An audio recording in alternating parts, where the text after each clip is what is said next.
This is TTT News on Talk City 91.1 FM. Good morning. This is your TTT News update at 6. I'm Carrie Roberts. Making the news at this time. Minister of Transport and Civil Aviation, Eli Zakur, is assuring the public that measures are actively being implemented to strengthen internal controls, oversight mechanisms, and accountability systems. He noted that these efforts are intended to minimize opportunities for corrupt practices and illegal activities, particularly during the current period of heightened demand at the licensing offices and authorized vehicle inspection stations. Opportunities for corrupt practices and illegal activities. These measures include continuous review of operational procedures, the standardization of inspection and licensing processes, and the expansion of supervisory and audit functions to ensure closer monitoring of transactions, decision-making, and service delivery. Emphasis is being placed on segregation of duties, clear documentation requirements, and improved reporting structure to reinforce transparency and institutional integrity. The ministry is advancing The minister added that specific accommodations have been introduced to support elderly and differently able drivers in meeting legal requirements, especially concerning vehicle inspections and the renewal of driving permits. Systems have been implemented to identify and assist elderly persons where challenges may exist, allowing for priority service to reduce waiting times and physical strain. In addition, designated differently able parking is available at licensed facilities to improve accessibility and ease of movement. Further, measures include the decentralization of inspection services to bring them closer to communities, thereby reducing travel distance and congestion at central offices. Mr. Zakur further emphasized that staff have been sensitized to provide assistance, flexible processing, and reasonable accommodations during inspections and renewal transactions. Suriname's Minister of Transport, Communication and Tourism, Raymond Landveld, said one of the most important accomplishments for the region would be establishing the CARICOM single market. He was speaking at Canto Connect, a major three-day telecommunications and ICT conference and AGM, bringing together 400-plus participants from 37 countries across the Caribbean's digital sector. Minister Landveld made a case for pushing forward with the CARICOM single market. This is a discussion that we need to have. What's happening with the CARICOM single market? You know, let's not go to the economy yet, but the single market. Because one thing I learned from UNCTAD is that the countries that are rich now, their neighbors are their biggest trading partners. Minister Landveld said his experience working with the international agency in New York points to the need for the CSME. That's the lesson that I think we should take from what's happening in the international trading system, that we should be doing business and trading more with each other and therefore coming up with systems that would cater to the community. So this collaboration and cooperation is something that we support and that Suriname really wants to be part of, because I think it will serve us all in the end. The focus of Day 2 at the Canto Connect meeting was on building a strong digital workforce to support a high-growth future. In some sport now, 17-year-old drifter Jesse Hira labeled it as special after being named Drifting Prospect and Rookie of the Year at the 2025 Trinidad and Tobago Automobile Sports Association award ceremony. 2025 was a standout for the drifter, who was also nominated for Youth Sportsman of the Year at the First Citizens Sports Awards. I mean, it's kind of amazing because there's a lot of other amazing youth people out there. So to be named as special. Well, it's been amazing because in all 6 of my events, I was able to get top qualifier and first place. So it's been crazy. My plans is to compete in the pro category and hopefully get the championship. And that's what's making the news this morning. But joining us right now is the host of Trinidad and Tobago Today, Vermala Balkaran. Good morning, Vermala. Good morning, Carrie. How are you today? I am doing great. What about you? I'm all right. I'm okay. I'm feeling a little bit under the weather today, but you know what? We push on. Yeah, I mean, it's the middle of the week is a little bit harder to go for that midweek hump, right? Yeah, yeah. What's going on with you? Well, I want to talk from real news to fake news now. Okay. There's this page on Facebook, Global Energy Hub, that had this story about Jareem, the Dream, getting a contract for $200 million a year and some other perks, but it turned out it wasn't true. Yeah, I know. That was TTT News on Talk City 91.1 FM. Talk City 91.1 FM. Talk. Cabinet has approved the establishment of the regulatory framework for the registration and management of classic, antique, and vintage vehicles in Trinidad and Tobago. Music.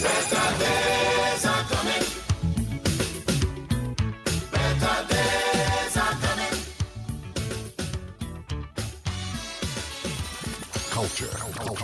We are now in a state where I can now proudly announce that our gas production will increase by a significant amount given all the various projects that are now expected to come online. Engaging conversations, latest news, our music. This is Talk City 91.1 FM. These are not just stories, they are the echoes of who we are, passed down in voices, in silence, and in memory. From the heart of the Caribbean, where history, mystery, and magic meet, this is Echoes of Our Folklore. Echoes of Our Folklore. Your weekly journey into the legends, stories, and whispers of our islands. Brought to you by Talk City 91.1 FM. Across the Caribbean, stories of the supernatural have been passed down from generation to generation. One of the most well-known is the legend of the Duppy. A Duppy is believed to be the spirit of the dead, roaming the earth at night, unseen but never forgotten. Elders say there are ways to protect your home. One of the oldest traditions is simple: sprinkle salt or rice grains around your doors and windows. Why? Because a Duppy, according to folklore, cannot enter until it counts every grain. And as the night wears on, the task becomes impossible. By the time the last grain is counted, the sun has risen, and the spirit must return to the other world. Whether taken as belief, tradition, or storytelling, the legend of the Duppy remains a powerful part of Caribbean culture, reminding us of the past, our ancestors, and the mysteries we still cannot explain. Another tale from our islands, reminding us that the past, the spirits, and the stories of our ancestors are never far away. You've been listening to Echoes of Our Folklore. Echoes of Our Folklore. Only on Talk City 91.1 FM.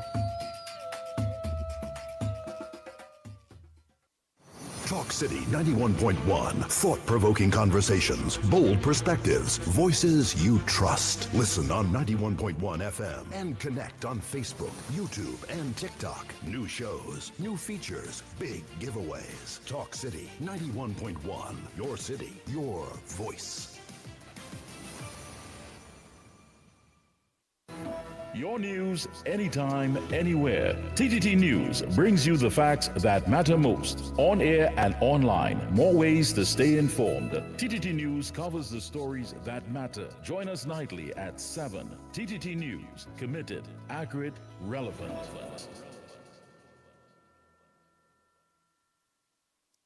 This Valentine's Day on Talk City 91.1, we're talking about real love. Not the fairy tales, not the perfect endings, but the love that comes after heartbreak. Join us for Second Chances, Love After Heartbreak. If you've loved and lost, If you've survived divorce or a long relationship, and somehow found love again, we want to hear your story, because love doesn't always start perfectly, but sometimes the second time means even more. call in, share your journey, inspire someone who still believes. Second Chances, Love After Heartbreak. Only on Talk City 91.1 FM. Real conversations, real life, real love. On Monday 9th to Friday 13th February, join us for Second Chances, Love After Heartbreak.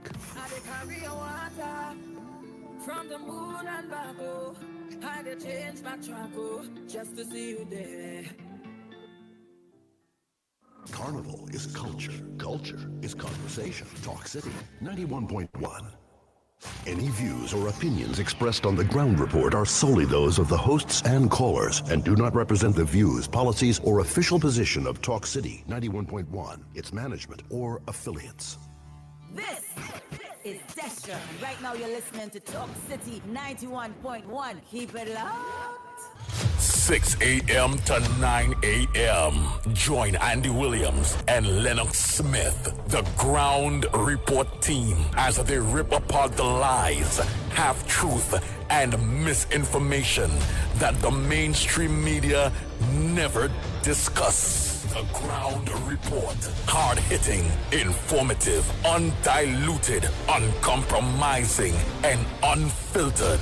Monday to Friday. Get the raw facts before making any life-changing decisions. Only on The Ground Report.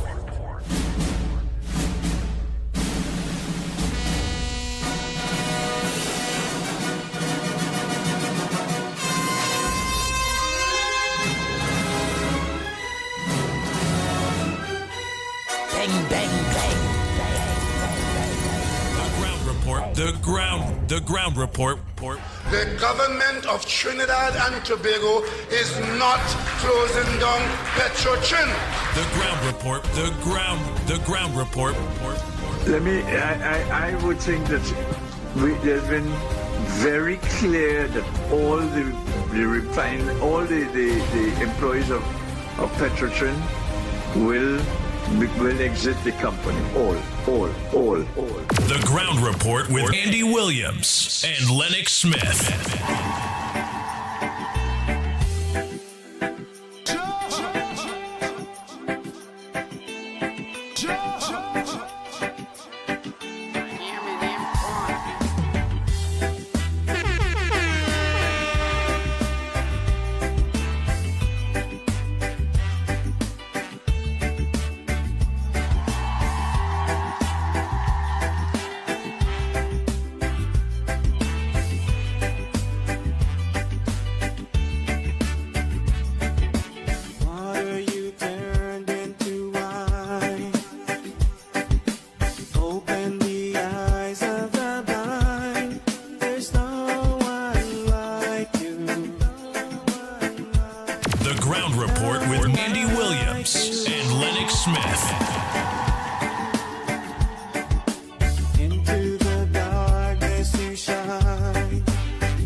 Trinidad and Tobago.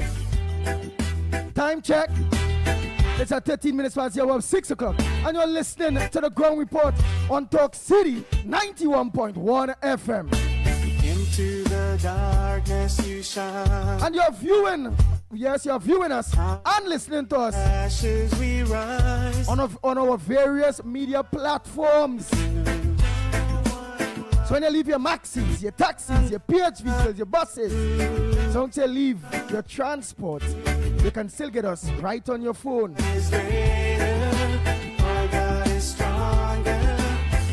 On Facebook or on YouTube or on Twitter, make sure I'm pressing Real Media TT on a Facebook, Real Media TT on YouTube, The Ground Report on YouTube. Corridor Transformation on YouTube. 648 Television. Irvin Felix. Wife, all of you, pleasant good morning to you. And you could also get us on at Talk City 91.1 FM on Facebook and on YouTube and on Twitter. Simple. Talk City. Facebook, YouTube, Twitter. But make sure you put in at Talk City 91.1.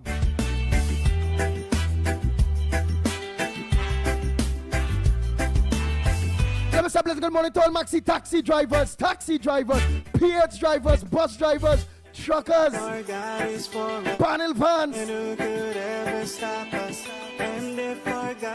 all sort of transportation, your personal car and all, that a lock on.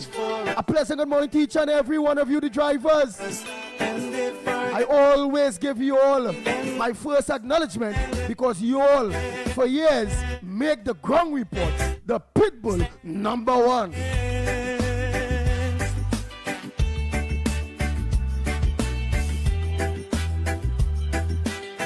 Hey, let me say good morning to Wendy and John, good morning. Nancy Basio, good morning. Hey, Mira from Princess Song, good morning to you. Troy Smith, good morning. Hafrina, Mom, and a pleasant good morning to you. Dudat Mohan, good morning. Samantha, good morning to you. Mala, good morning. Ryan Ali John, a pleasant good morning to you. Matilda Rhodes, a pleasant good morning to you. Marilyn Sicharan, good morning. Anne-Marie Armin, a pleasant good morning to you. Nathaniel, good morning. Nita Ramlal, a pleasant good morning. 007, good morning. Biznat Pasada, good morning to you. Trini Nairo, good morning. Peter Samlal Singh, a pleasant good morning to you. Philip Fatboy, out there in Grandi, good morning to you, my brother. I get to see we partner the other day, Carlos, man.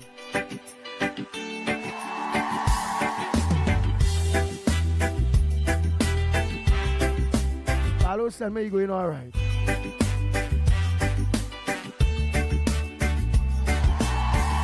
Chandra Benjamin, a pleasant good morning to you. Dave Maraj, good morning.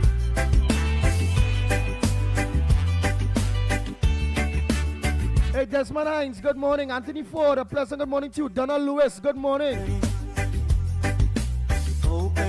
Hey, Farmer Kane Farmer, a pleasant good morning to you.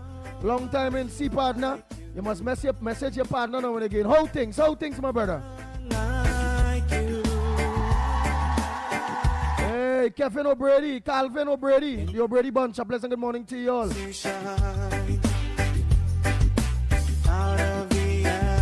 Hey, Chan Dots Saran, good morning to you. How are you going? I ain't see a little while, eh? Hey, Timothy Roberts, good morning to you. Ross, good morning. Marlon Citron, I don't tell you morning already, man. Hey, Kaladin Pasada, pleasant good morning to you. Zebrangani, good morning. Budram John, good morning to you. Sagdir Duki, how are you going? A pleasant good morning to you. Cyril, good morning. Ashmir, good morning to you. Bobby Sudru, good morning. Rishi, good morning. Jason Jeffrey, good morning. Into the darkness you shine. Ro, Ramnarayan, a pleasant good morning to you. Janelle. No one like you. Hey, Michael Scotland, a pleasant good morning. Gloria Escala, a pleasant good morning. Timol, good morning to you. Manguru, yeah boy. Uncle, a pleasant good morning to you. Mala Maraj, a good morning. Freddie Brown, Joyce Ram, good morning.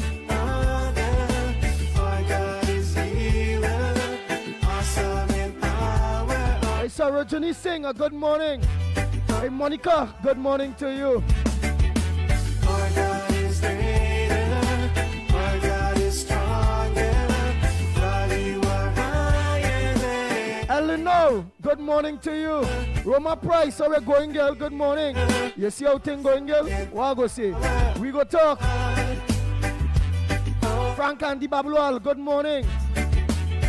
Hey, Judith Robinson, good morning. Yolanda Cordner, pleasant good morning to you. Ramesh, good morning. Jillian John, good morning. Angela Lochan, good morning. Davis. Davis, Sipasad, in fact, good morning. Hey, Samantha, good morning to you. Sharon Rampasad, good morning. Let me say pleasant good morning to my baby. Good morning, baby. Teacher Balmain. Video out there in Vancouver, pleasant good morning to you all. Stop us. Hey, Jama Sipasada, pleasant good morning to you. And what can stand Hey, Joy Shram, I tell him morning already. That's what we talking about. Mina Steiner out there in Austria. Pleasant good morning. Brian Lochang, good morning. Mina, we are going to get outing out there. Real cool. Rick Luxman, good morning. Sheldon Paris. Hey, Elizabeth, good morning. Raquel. Mac Nicole, good morning. Hey, Giovanni Jagroup, good morning, Mr. Jagroup, sir. Hey, Abigail, good morning. So much of you. So much. I didn't call all yesterday. Rudal, Ramlal, a pleasant good morning to you. Hey, it's 20 past, eh? Hey, Jama Philip, good morning. Alcott Plaza. Where Alcott Plaza is? Alcott Plaza, pleasant good morning to Alcott Plaza. Sheldon Roach, good morning. Patricia Reed, a pleasant good morning to you. Your Brady Bunch, I don't tell you all a morning already. Lenora, come about, good morning to you. Jeff. Not coffee, no, Jeff. Good morning to you. Hey, Denver Mohan, a pleasant good morning to you, Denver. Oh, Darren Mohan, Councillor, pleasant good morning. Vega the Yorubu up there, man. Nasser Hussein. Hey, not forgetting, Councillor Neely Silva, good morning to you, my brother. Your wife. Hey, Delia. Hey, KK, getting ready for school? Hey, Tara, Brandon, pleasant good morning. Mina Sana say yes, Andy. It is very cold, eh? Really cold. This year, the winter is very cold. Rick Williams, good morning. I come up there, Austria, up there, so. I wanna come up there, so when it's sun hot.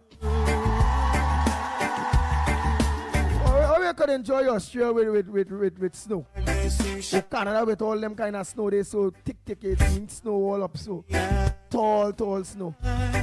I hear snow falling off people roof and breaking the neck, all kind of thing. How them roof and them don't cave in with snow, boy? You seen snow tall like the house on a roof. I they say, oh my God, in case that roof give away, it bury everybody there alive, you know. Stove, fridge, cat, dog, man, everybody there.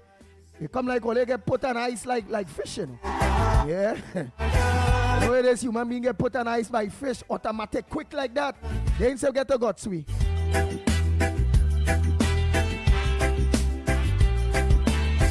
High madness, yes. I wonder if they could organize, Linda Chan, good morning to you. I wonder if they could organize a day if snow go eventually fall in Trinidad, boy. Ashes we rise. And we get the snow to fall in all them hot spots on them. And because remember, we buildings ain't really catering for snow again, you know. Well, because we don't have snow. Jared Wims, good morning. Remember, we don't have no snow, so we buildings and them, especially up in Lavante, they by Lennox and them up there, so. Snow fall up by Lennox and them there, so the snow get tall like the building on the roof. We could cool, we could get back we could cool long crime, you know. Yeah, we could put crime on ice. in them hotspot areas where you know we now thinking about it. Some magic come about that we could put crime on ice. Up in all them spots and them up there, so when my co-host there, he did this fight up with them up there, so yeah. Snowfall, it get tall, at least it reach about 6 inch. No, not inch, feet. Now, feet, that people tall up there, so is about 6 feet and thing. So we had to look for 8 feet of snow on roof. And let me see the roof cave in there, so. But only on all them criminal elements and them up in them area, they up there by Lennox and them side there, so. And then the snow must fall in, what up? And put all them criminal on ice. With us, and what can stand against? Then Lennox Smith go come out to have a press conference because that says his people, eh? Yeah. For God is with us, and what can stand against? Because I don't know, some of them up there so dumb. They have gun, but they're so dumb, eh? They might start to believe. They You might try to say, who put us snow on the roof? The 6, the 7, the 8, who? The Rasta, the CT, who put us snow on the roof? And then Lennox, because they're so dumb, somebody, they go say some gang put us snow on the roof, you know? And then Lennox Smith go come out with a press conference on TTT. I would like to say I'm so sorry for all those families, for all those family members that with the velocity of the snowy caving on them, that snow don't fall in Trinidad and Tobago. It's something rare, but it's so shocking that it just happened to fall over all those elements, homes, and bury them. I want to tell the family members that it's no gang that do that,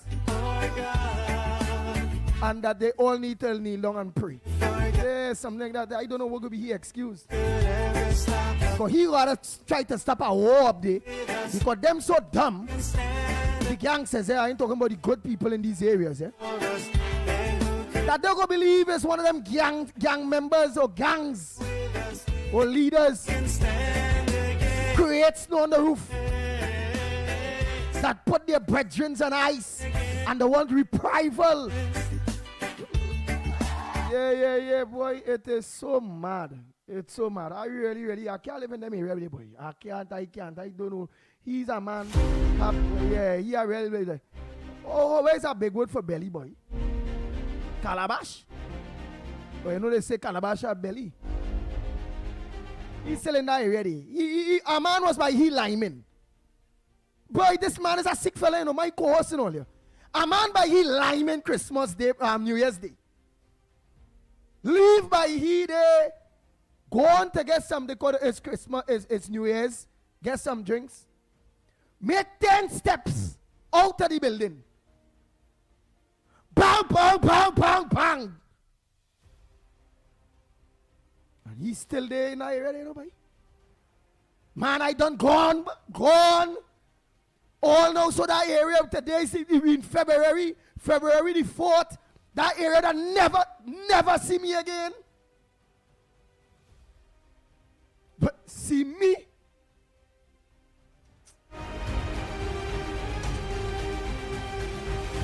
And I just exit him and all these who smile, boy. Answer back, man. We only smiling. Answer Lennox Smith.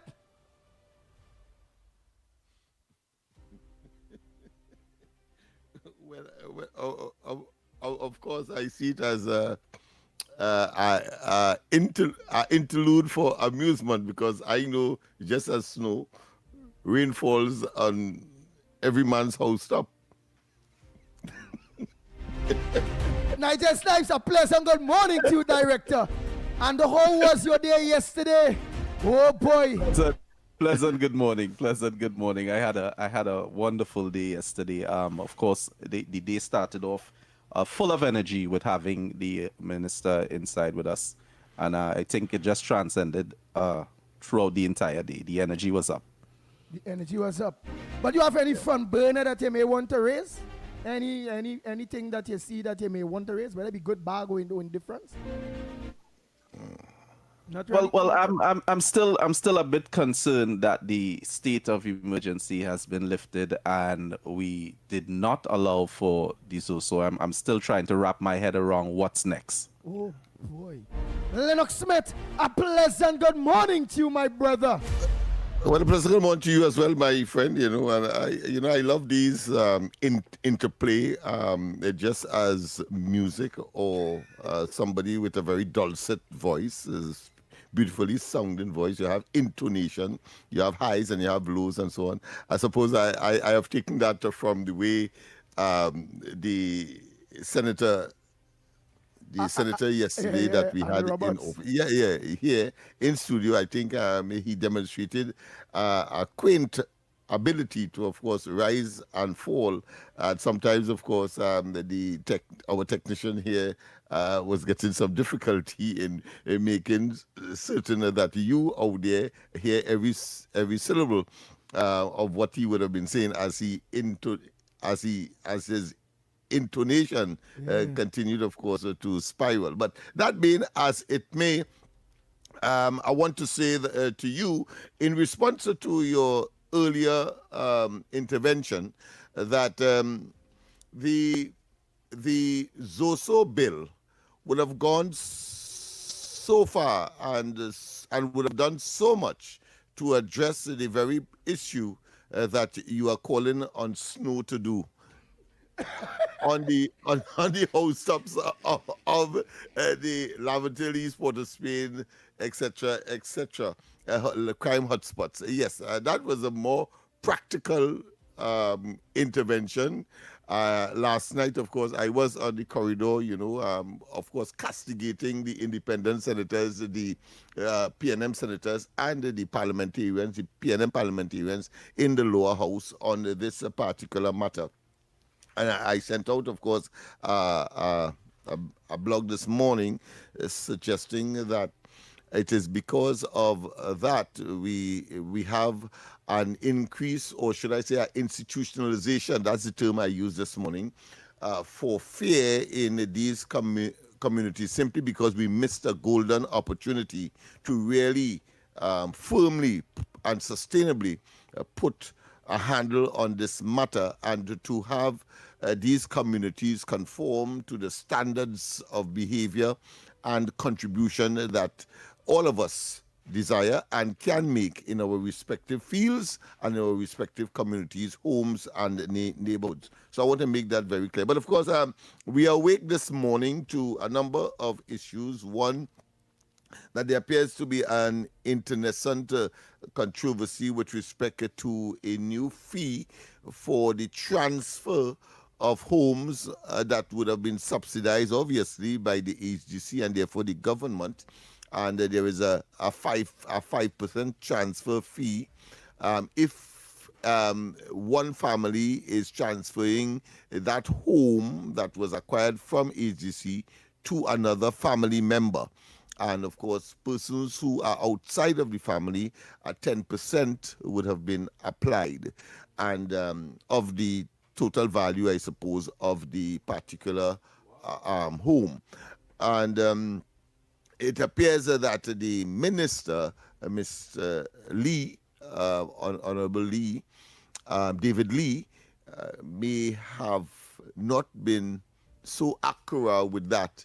And therefore, initially, he said that he wasn't aware, and then of course he then said maybe having been abreast, he then or briefed subsequently, he then indicated that yes, that is part and parcel of the policy. In other words, I'm trying to say that HGC, is a statutory instrument under the laws that we have and created by successive and accepted by successive governments. And it appears that, whilst the minister would have been head of the entire ministry, HGC can operate independently in terms of its own portfolio. So it appears there's a bit slight confusion there in the initial stages, but that has been rectified. But that fee still, of course, the concern of some players, some persons who believe that it ought not to be, and there may be legal ramifications as well. Some legal persons are saying that was not part and parcel of the deal of these homeowners who eventually, of course, bought these buildings from the state, and therefore it may be subjected to judicial review.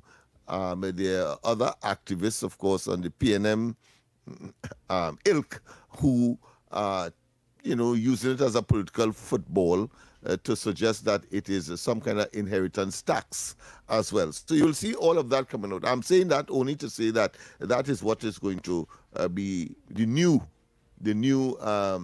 focus on by the opposition as it found its new, should I say, empathy and sympathy for the poor and the downtrodden, because of course inside of that is really, but why they always find that, yes. So why they always find that empathy as they say, empathy and what else you mentioned, empathy and sympathy, yes, empathy and yes. sympathy, yeah. Why always the People's National Movement, the PNM, that say they are this only come about as the black man party that go in and free black man and give black man economic power. They'll give black man economic power to carry them to the level of the Syrian 1%, community, and the Yes. East Indians and them. Why is Hopefully, yes, always and only when the People's National Movement, the PNM, are in opposition, they find that sympathy and empathy for the African Trinbagonians in Trinidad and Tobago? Why? Well, clearly that is nestled, one, in deception, dishonesty, and frankly, hypocrisy. All of those, in my view, can aptly describe collectively and individually that position, because it is all about power. And I think I heard Mr. Nobody define or give us some exemplification of power, but really there's a distinction between power and that of authority. You see, power is the ability to have people do what you want them to do, whether they like it or not. Whilst authority is the ability to use power because it is recognized by all. Our fundamental principle, yes. So that if you have authority, it means that you're using it in such a way that everybody, by and large, understands what the objective is, what the purpose is.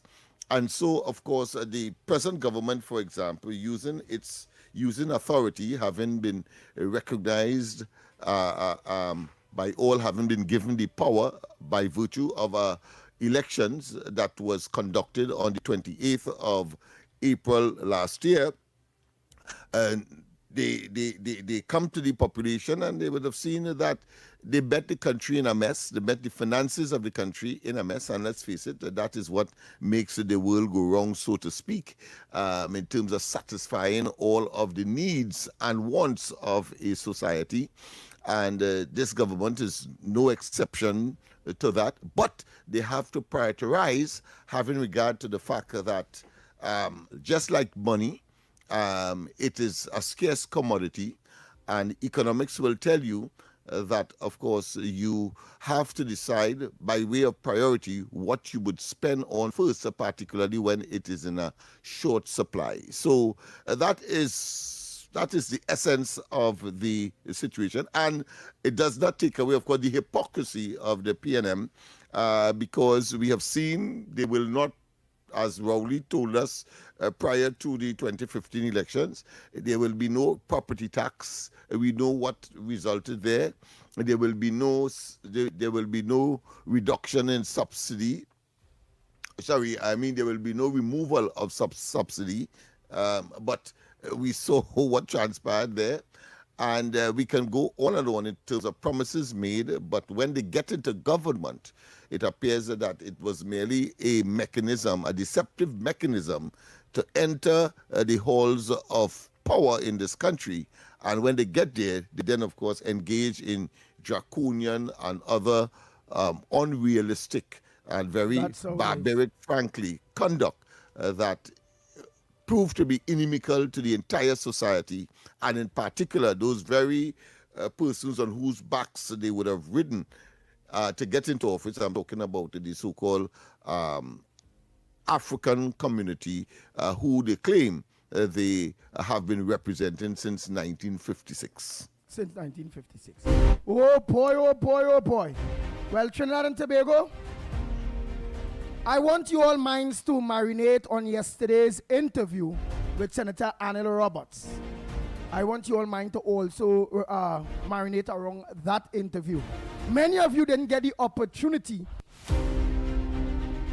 to have your say based on the hard questions that was asked and the answers that was given, and even questions that some of you may have wanted to ask the Honorable Senator Anil Roberts. So you all could always still, because he is lock on. And Senator Roberts, no, the ground report since on back on mainstream have always been early. Yeah. You're talking about before, eh? When we was online, eh? Sometimes we would start at 20 past, at this, at that. Yeah. But since on mainstream, Senator, the ground report is the earliest thing. We just suck the first flower. Early bird. The nectar. The nectar. The nectar, yes. Early birds, yes. Get the fattest worm and, of course, the sweetest nectar. Even though nectar by itself is sweet. But certainly there are those who would, when they arrive first, have choices as opposed to those who would have had to settle for the dregs or that which would have already been suckled, like a baby suckling milk. But we have to go for the break. And when we come back more, we would want to hear from you. Yes, Andy's and my phones were ringing off the hook about that particular interview. It was spectacular from all indications. And of course, right here, Snipes as well, whilst the interview was going on, some of his colleagues in media as well were phoning him, and he indicated that to us and proved it to us by showing us his phone and all of that. So it was a very spectacular day yesterday, and I hope that viewers would have not just absorbed, but have contributions to make this morning. But Let's go for the break. But before we go, I just want to say one quick thing, and also have you all marinate around the headlines of The Guardian this morning, right? Which is AGC hikes in fees. Again. Yeah, that was too earlier.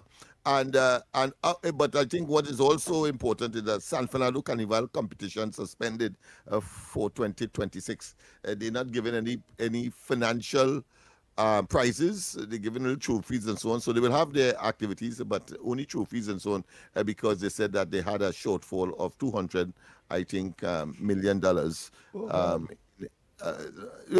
Let me do commit myself, but because of a shortfall in their budgetary allocation. Okay, so Trinidad and Tobago, we go for a break and come back. When we come back, more right here on the #1 program on the morning, The Ground Report.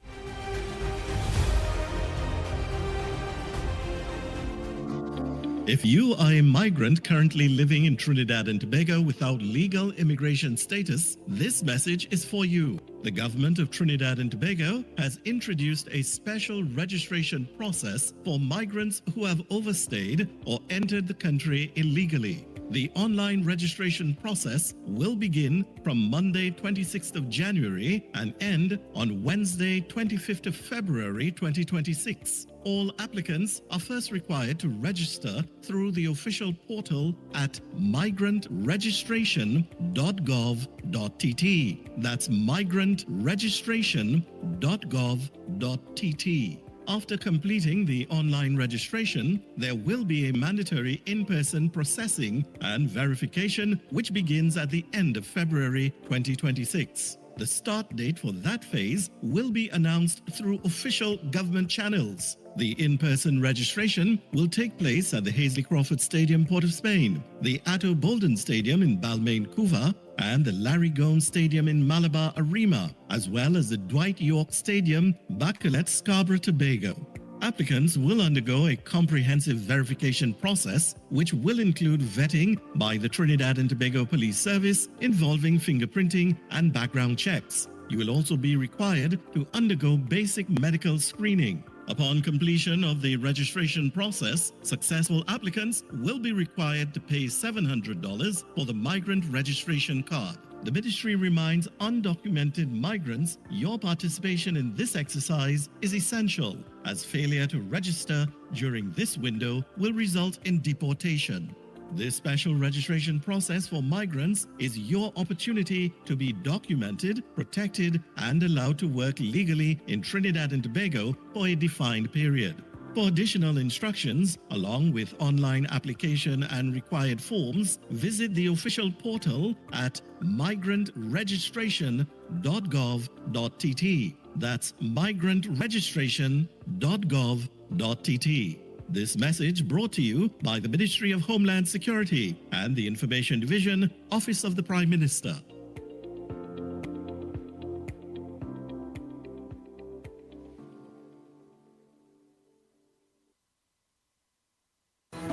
your stories, your communities, your country. TTT News is everywhere, on the ground, across Trinidad and Tobago, and on every smart device. TTT News, nightly at 7.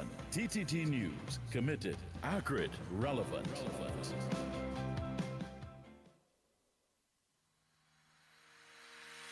Every morning begins with a story. The headlines you need. The voices you trust. The conversations shaping our nation. Welcome to Trinidad and Tobago Today, where your day starts informed and inspired. News that matters to you. Conversations that spark new ideas. Stories that move Trinidad and Tobago forward. Tune in weekdays, Monday to Friday at 6 a.m. or join the conversation on any smart device at TNT Today Show. Trinidad and Tobago Today. Start here, exclusively on TTT.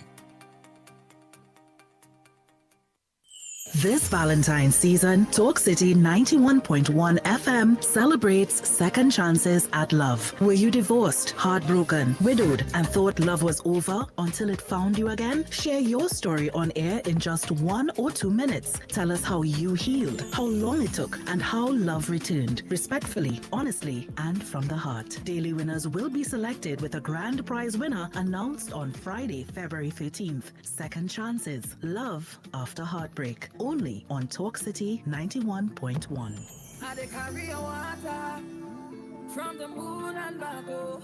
I dey change my track, oh, just to see you there. Carnival Stories. History in motion. The Midnight Robber. He speaks in riddles, he boasts battles never fought. He is both threat and theater, the Midnight Robber. Born from West African storytelling and the resistance culture of the enslaved, the robber used words as weapons. His long speeches were satire, protest, and performance in one. Through exaggerated language, he mocked authority, colonial power, and fear itself. In Carnival, the robber reminds us our ancestors survived not only with strength, but with wit. Carnival Stories.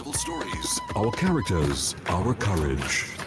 Carnival Stories on Talk City 91.1 FM.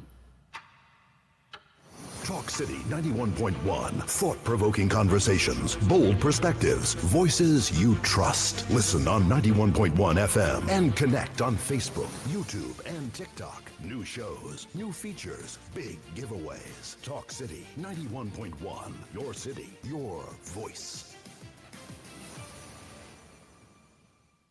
Digicel. Points get done, data get done, minutes get done, speed get done. Digicel is the real #1. Switch and done, hurry up and come cause. While you're waiting, everybody online speeding. Full bars to the top, yeah we leading. Digicel have it luck and you need to switch it. Now is the right time to come in or sign up online. Digicel is one of a kind. Make up your mind and make the switch today. For 30 days you don't even have to pay. Keep that same phone number, don't worry, we've got you. With Digicel, the vibes got no way. But you have to switch today. Switch to the bigger, better network. Digicel, better together. Carnival takes a powerful turn because the Kaiso Dynasty is not just a tent, it's an experience. On Wednesday, February 4th, for one night only, the Kaiso Dynasty presents something new, exciting and different. Unity Night. One stage, one tent, one culture. Feel the fusion as Calypso meets Chutney in an historic celebration of rhythm and togetherness, featuring Chutney powerhouses Ricky Jai, G.I., Robin J., Wackerman, Rampo, Lady Gypsy, Risa Nell, Avatar the Band, and the full cast of the Kaiso Dynasty, all under one roof. It all goes down at the Radisson Hotel, Wrightson Road, Port of Spain. Showtime, 8 p.m. sharp. Tickets, $200, 2 for $350. Reserved, $400. Call 623-9660. The Kaiso Dynasty, where culture connects, music unites, and history is made. Mass in the streets. Talk in the city. Talk City 91.1. This is Destra, and right now you're listening to Talk City 91.1. Keep it locked. The ground report. The ground report. The government of Trinidad and Tobago is not closing down Petrotrin. The ground report. The ground report. I would think that there's been very clear that all the employees of Petrotrin will exit the company. All. The ground report with Andy Williams and Lennox Smith. Oh boy. We are back. Time check. Yes, it's 10 minutes to the hour to 7 o'clock. And you're listening and viewing the ground report on all our social media platforms and on Talk City 91.1 FM. So the lines are open at Trinidad and Tobago. The lines are open. What's on your front burner? Because we're going and clip through the 1% papers. We have to. Go ahead, caller. Good morning. Welcome to the Ground Report. Good morning. Pleasant morning to the Ground Report. Good morning to Andy Williams, the Pitbull, to my good friend, the Englishman, Lennox Smith Snipes, the Honorable Prime Minister in Trinidad and Tobago. Andy Williams, the big Pitbull in the Caribbean. Are you hearing me? Loud and clear. Hey, Andy, before I go on, you remember Bilal? Bilal still alive? Andy! Bilal still alive? Yeah, well, when last I heard he was alive still. Oh, he used to be balling. Andy! Those was the heydays, Andy. Those days you're ripping people apart, the pinball, and you're still ripping. Anyway, let's get there. Yesterday, I heard the Honorable Minister, Senator Anil Roberts. And I want to tell you what I like about the Senator. He is unconventional, and that is why he didn't cut from the normal mill of the ordinary politics. So he will say it as is, so to speak. People feel he's undressed in his contribution. No, that is his styling. But you know what I want to do this morning, Andy? I want to congratulate the President of the Senate, the Honorable Wayne Mark. And let me repeat. I want to congratulate the Honorable President of the Senate, Wayne Mark. Let's go there. The independent benches and the opposition tried to form a coup d'etat. Oh, yeah. To take the Honorable Prime Minister to discipline her.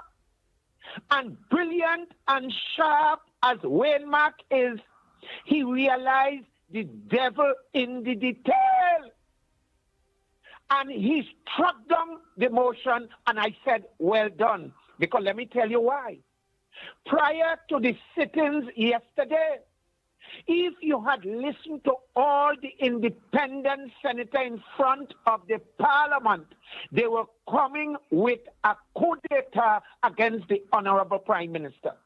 And I want to thank the President of the Senate for seeing through, because listen now, is the opposition bench and the independent bench to move motion to discipline the Prime Minister. And I want to say to the President of the Senate, thank you for making out those independent senators, and I'll say this before I leave. It is clear as crystal water, and Senator Anil Roberts, if you is listening, you are right.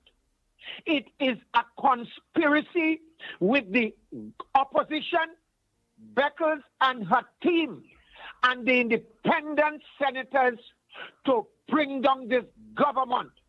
Listen, if you listen them yesterday before the sittings, and the Senator Anil Roberts, where he was going, yesterday, I never see that in my life, where independent benches and the opposition collaborated together to bring a motion, and the President of the Senate, Wayne Mark, all political. He see it through them and he say, you know what? Or you wouldn't get that opportunity. So, brothers, good program, Tabakit in the house. But I make a further call. These 9 independent senators, they must resign after yesterday. Tabakit out and off. Thank you very much, Mr. Tabakit. Thank you so much. Let's continue Trinidad and Tobago. Let's continue.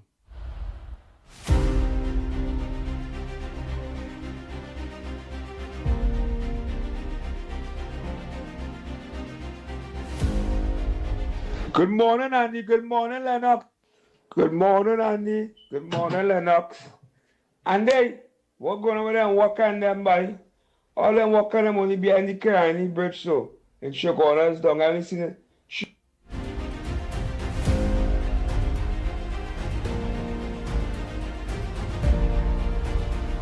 Call me, ask me about the walk and thing. You see, from the time only going in a direction of race, me not on that.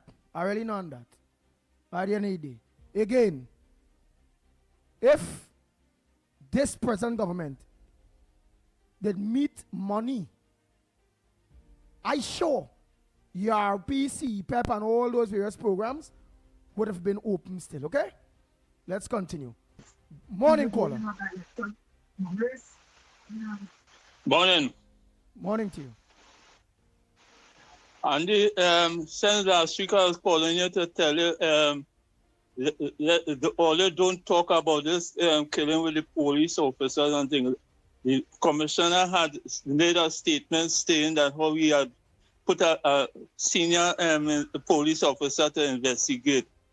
Right? All we have to do now is wait on the outcome of the investigation and we'll talk about it. The same thing Arnold come and talk about yesterday. And next thing again though, yesterday, I don't know if you all get a chance to listen to Arnold in the Senate yesterday. He have Alwari standing up about 16 times on the standing order. I find he should have remained standing because the amount of standing order he called on and all was turned down. I didn't know he become a white man after he changed his name to Alwari from Johnny Sukaran. All that I get to know yesterday. Yeah. And Andy, tell Lennox I'm calling him. I want to talk to him personal. All right. Call him after the program at 9 o'clock. He hearing that? Yes. Yeah, tell him I expect a call. All right. He hearing that. He will expect that call from you, my friend. Come, Trinidad and Tobago. Let's continue. Oh, boy.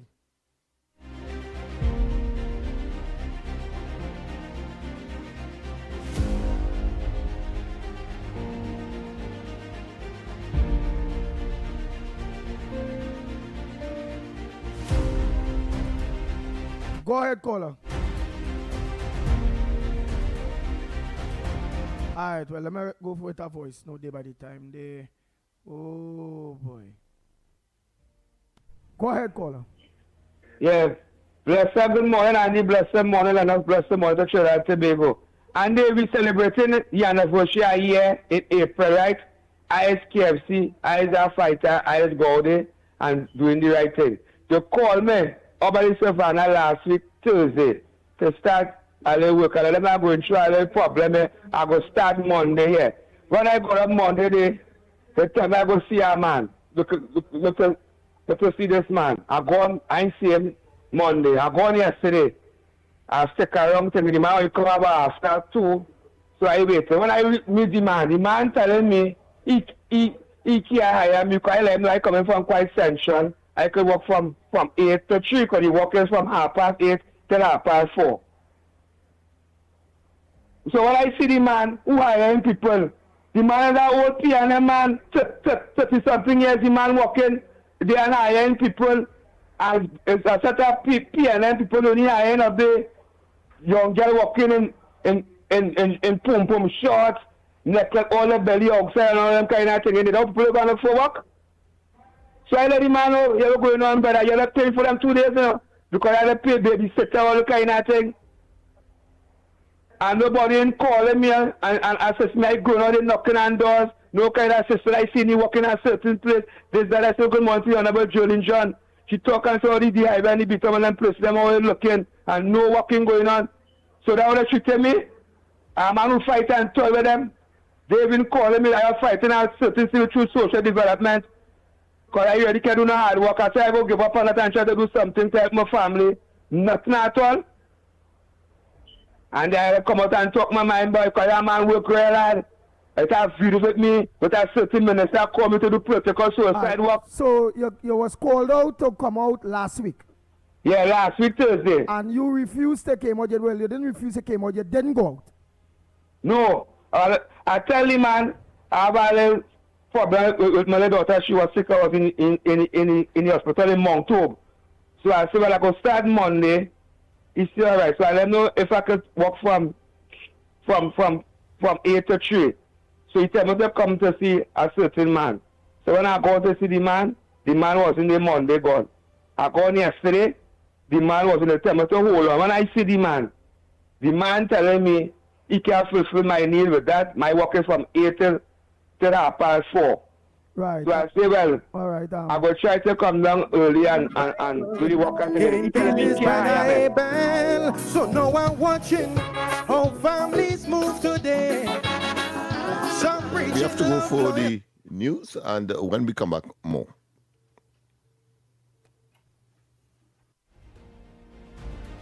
Committee Mbao Mohini outlined one of the key factors of the Young Kings competition to the audience gathered at the Queen's Park Savannah.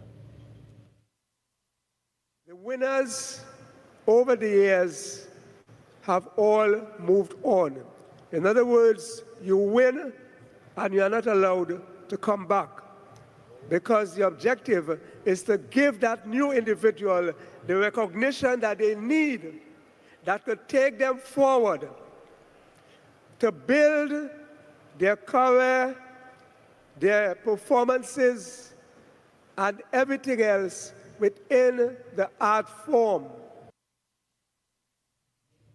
Tuesday night's performance was the 40th edition of the NACC's Young Kings competition. Staying with the Senate, Minister of Homeland Security Roger Alexander has expressed deep concern about recent murder-suicides, particularly those connected to a history of domestic violence. He emphasized that these tragic incidents highlight the urgent need for early intervention, stronger victim support, and well-coordinated prevention strategies. Responding to a question in the Senate on Tuesday, Minister Alexander said the Trinidad and Tobago Police Service, through its Victim and Witness Support Unit and Crisis Response Team, has implemented a range of targeted measures aimed at reducing domestic violence-related crimes, enhancing early intervention efforts, and preventing fatalities.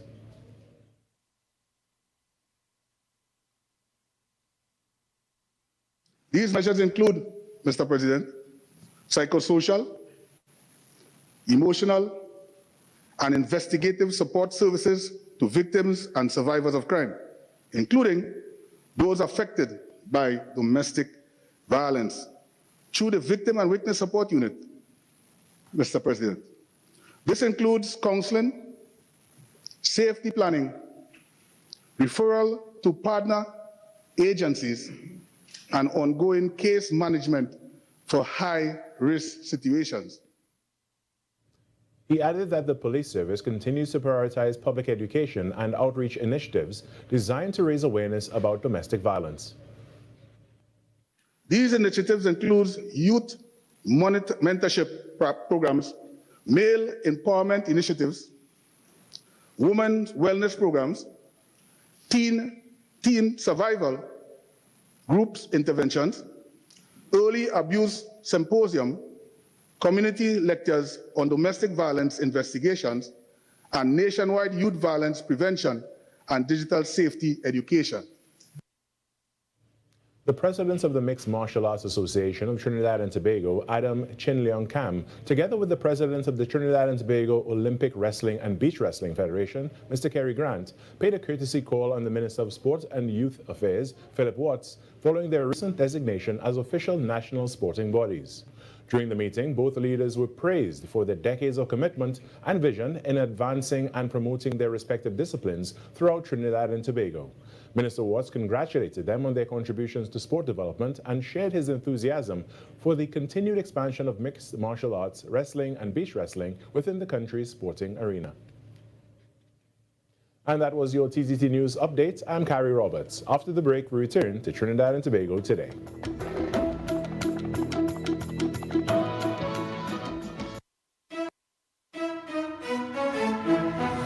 That was TTT News on Talk City 91.1 FM. This Valentine's season, Talk City 91.1 FM celebrates second chances at love. Were you divorced, heartbroken, widowed, and thought love was over until it found you again? Share your story on air in just 1 or 2 minutes. Tell us how you healed, how long it took, and how love returned. Respectfully, honestly, and from the heart. Daily winners will be selected with a grand prize winner announced on Friday, February 13th. Second chances. Love after heartbreak. Only on Talk City 91.1. Talk City 91.1 FM. Talk. Cabinet has approved the establishment of the regulatory framework for the registration and management of classic, antique, and vintage vehicles in Trinidad and Tobago. Music. Better days are coming. Better days are coming. Culture. We are now in a state where I can now proudly announce that our gas production will increase by a significant amount given all the various projects that are now expected to come online. Engaging conversations, latest news, our music. This is Talk City 91.1 FM.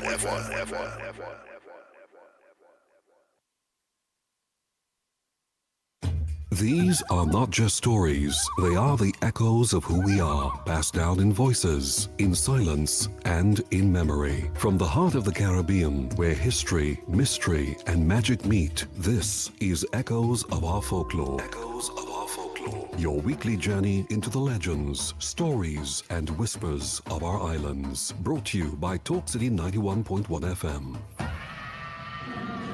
You may wonder, how can a tree become a legend? But for centuries, one towering giant has stood not just as part of the landscape, but as part of the lore. They call it the silk cotton tree, also known as the ceiba, the kapok, the jumbi tree. Its massive roots grip the earth, its branches stretch high into the sky, and its shadow carries stories older than memory. Long before the modern world, the first peoples of Trinidad, the Amerindians, believed this tree was a dwelling place for spirits. They didn't worship it, but they revered it. Later, when Africans were brought to the island, they too learned to respect the silk cotton. So deeply, in fact, that many refused to cut it down for timber. That fear still lives today. Engineers, planners, workers, even with blueprints in hand, have been known to walk away rather than disturb a silk cotton tree.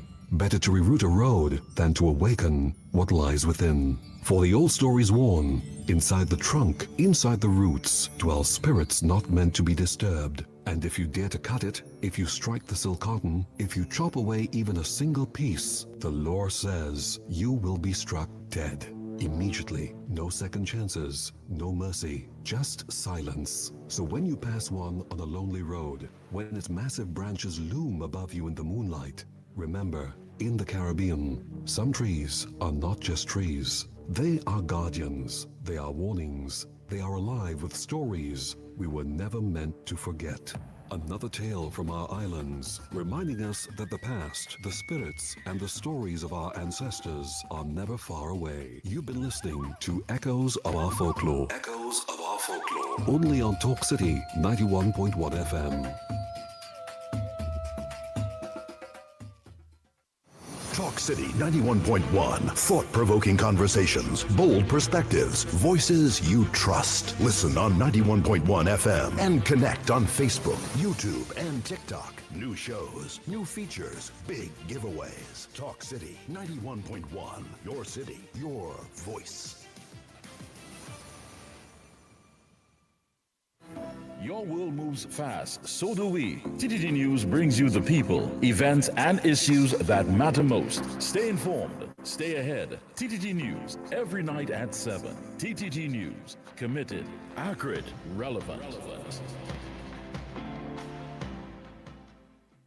No, not afraid, no stick man, no one man afraid, no demand. The journey to becoming the king of the rock continues. Come feel the energy, chance, and witness the raw skill of stick fighting on Wednesday, February 4th from 7 p.m. All roads lead to Ojo Road Recreation Ground in Sandy Grande. Come experience the passion and power as warriors clash in the National Stick Fighting Semi-Finals. Tickets are only $75. Get those tickets at the Grandstand Ticket Booth, online at www.islandetickets.com, NCC office, Victoria Square in Port of Spain. Or you can also purchase tickets on site on the competition day. It's all going down. The National Stick Fighting Semi-Finals, Wednesday, February 4th from 7 p.m. Ojo Road Recreation Ground in Sandy Grande. This event is brought to you by the National Carnival Commission and sponsored by Moccasin, Dasani, Forest Park Punch and Rum, Coca-Cola, Kaleidoscope, and Caribbean Airline. For more information, you can follow at NCCTT online or call 622-1670 for more information. Grande, get ready! The Bois ain't afraid of nobody!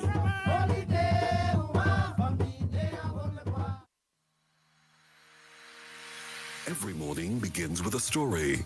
The headlines you need. The voices you trust. The conversations shaping our nation. Welcome to Trinidad and Tobago Today, where your day starts informed and inspired. News that matters to you. Conversations that spark new ideas. Stories that move Trinidad and Tobago forward. Tune in weekdays, Monday to Friday at 6 a.m. or join the conversation on any smart device at TNT Today Show. Trinidad and Tobago Today. Start here, exclusively on TTT. This Valentine's Day on Talk City 91.1, we're talking about real love. Not the fairy tales, not the perfect endings, but the love that comes after heartbreak. Join us for Second Chances, Love After Heartbreak. If you've loved and lost. If you've survived divorce. Or a long relationship. And somehow found love again. We want to hear your story because love doesn't always start perfectly, but sometimes a second time means even more. Call in, share your journey, inspire someone who still believes. Second Chances, Love After Heartbreak. Only on Talk City 91.1 FM. Real conversations, real life, real love. On Monday 9th to Friday 13th February, join us for Second Chances, Love After Heartbreak. From the moon and back, oh, I had to change my track, oh, just to see you there. Any views or opinions expressed on the Ground Report are solely those of the hosts and callers and do not represent the views, policies, or official position of Talk City 91.1, its management, or affiliates. This is Destra. Right now you're listening to Talk City 91.1. Keep it locked. 6 a.m. to 9 a.m. Join Andy Williams and Lennox Smith, the Ground Report team, as they rip apart the lies, half-truth, and misinformation that the mainstream media never discuss. The Ground Report. Hard-hitting, informative, undiluted, uncompromising, and unfiltered. Monday to Friday. Get the raw facts before making any life-changing decisions. Only on The Ground Report. Oh boy, oh boy, oh boy. We are back, we are back, we are back. Time check. It's 13 minutes past the hour of 7 o'clock. And you're listening and viewing the Ground Report on Talk City 91.1 FM. Before we went to the break there, I was just asking him various questions, which is KFC. You get the call for a job last week. Well, unfortunately, you couldn't go and make that show up. Because unfortunately, your daughter ended up sick or in Mount Hope. Then you also mentioned that you let them know how far you're living. Right? I just show you how they stay here, partner. You let them know how far you're living. You live in Central and it's Port of Spain. You're getting through with this short-end job. You know, telling the person that in charge, whether they PNM, whether they UNC, whether they what, you telling them that You won't be able to reach for, if you had to reach for 8, you may be able to reach for 4:30.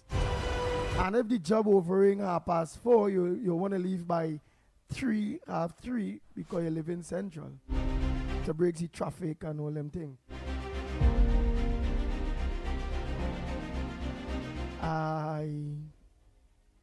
I say no more. I say no more. I am a boss man and I got put to execute a job for the government or whoever it go. And even at a private capacity, if it is, I want a worker. And I have a list of workers. And I call a worker. Because I call the list.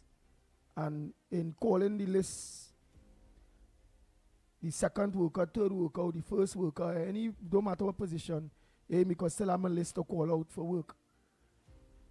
And when I do get onto a worker, I say, well, could you start with immediate effect, or could you start like tomorrow, please, God? Or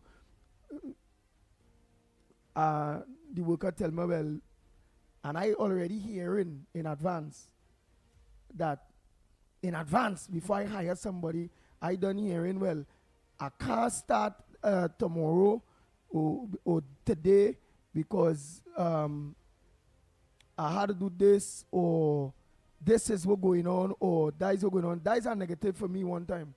I being straight. It is. I'm not saying that the person wouldn't get an opportunity, but before that opportunity, I continue going through my lesson. Because if I need 10 people to fill that spot tomorrow, please God, I go into my list until I get my 10 people. If I ain't get my 10 people and it have a room remain, well, all right. I may call back the individual and say, well, all right, so when you say you can come out 2 days from now or from the week after, well, okay. All right, and give that opportunity. But then when I do give that opportunity now, the same individual that hit my talk about can't make one time and we'll have to give them the rest of the week and could start fresh the following week. When I do talk to the person again, now the person telling me, well, and let me say my work starting 8 o'clock. And now the person telling me, well, hey, I cannot make it because of where I live. I can't make it to work for 8 o'clock. That will be a little, I might be able to make it on the side of traffic and whatever, and I'll be able to make it for 8:30. And I would not be able to stay back till 4:30 when my work time finish. Because of where I live in, I will have to organize and leave, if I can get to leave at least an hour before or half an hour before. I just talking as an individual, because I have a very small little business that, then I have people working for me, and that kind of talk, that is a negative for me. One time, the red flag that raised it for me is trouble before you even start to work for me. Right? And that kind of talk, I don't want to hear that kind of talk if I hiring a family, a cousin, a UNC, a PNM. I don't want that kind of talk. I'm just being straightforward.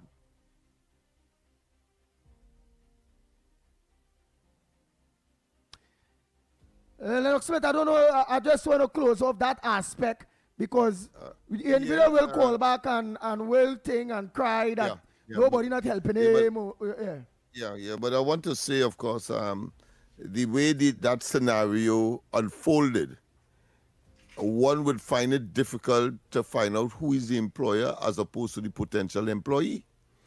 Because the potential employee seemed to be laying out the terms for the employer. And that is incongruent. That is not how it works. The employer says, listen, you have to appear at the site at a particular time, and you have to leave at a particular time. That is the condition of the work. And all of the other things in between I suppose, would have also been ironed out or disclosed, so that if you can't reach on time and then you want to leave before the expiration of the time, you ain't even saying, well, all right, you'll stay back to compensate. You know, if you believe that you can negotiate.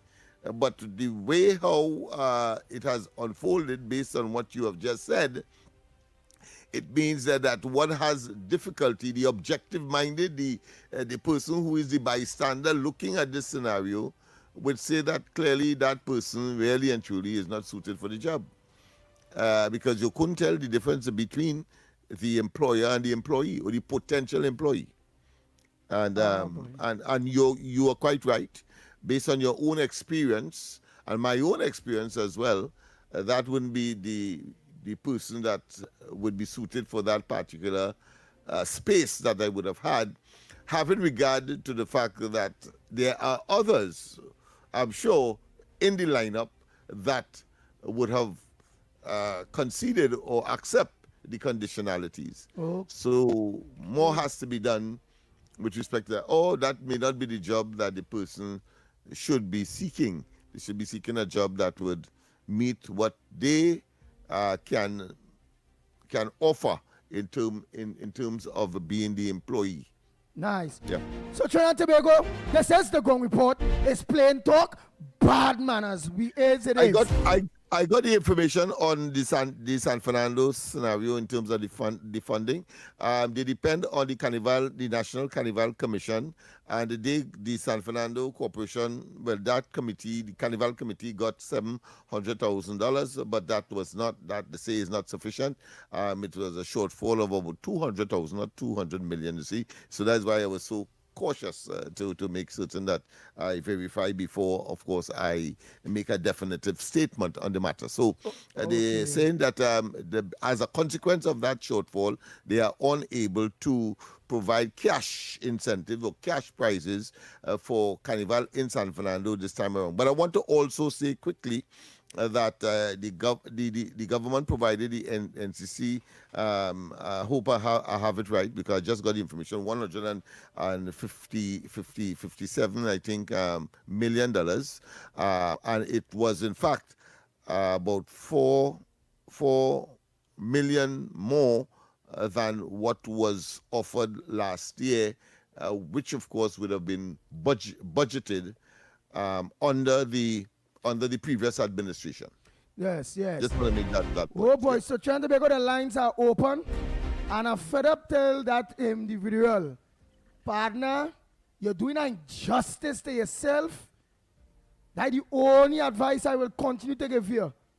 Continuing to call live while all in sundry is listening. It is a big program. It's a #1 program. To air your business. It not going to help you. It would not help you. COP gave you a good advice. Stop calling a radio station to air your business. Do your thing under low profile. Seek your scenes. Handle your stories. Who don't hear? Go feel. Let's go to the lines. Morning caller, where you calling from? What's your contribution on the Gong Report this morning? Good morning, Andy, Uncle Lennox, Trinidad and Tobago, all the technical staff, 648 television, Uncle, Felix. Yeah, so Andy, first I would like to deal with this problem, right? When you all had talking about the independent senator appointed by the PNM president, the independent benches, they start to retaliate and say they're being accused wrongfully, right? Now, I want to ask Trinidad and Tobago a question. When our esteemed political leader, the Honorable Ms. Kamala Prasad Disasa SC, as the Prime Minister of the Republic of Trinidad and Tobago, who the citizens voted for her on the 28th of April, bring bills to the Parliament to serve the people, right? And to make their life better.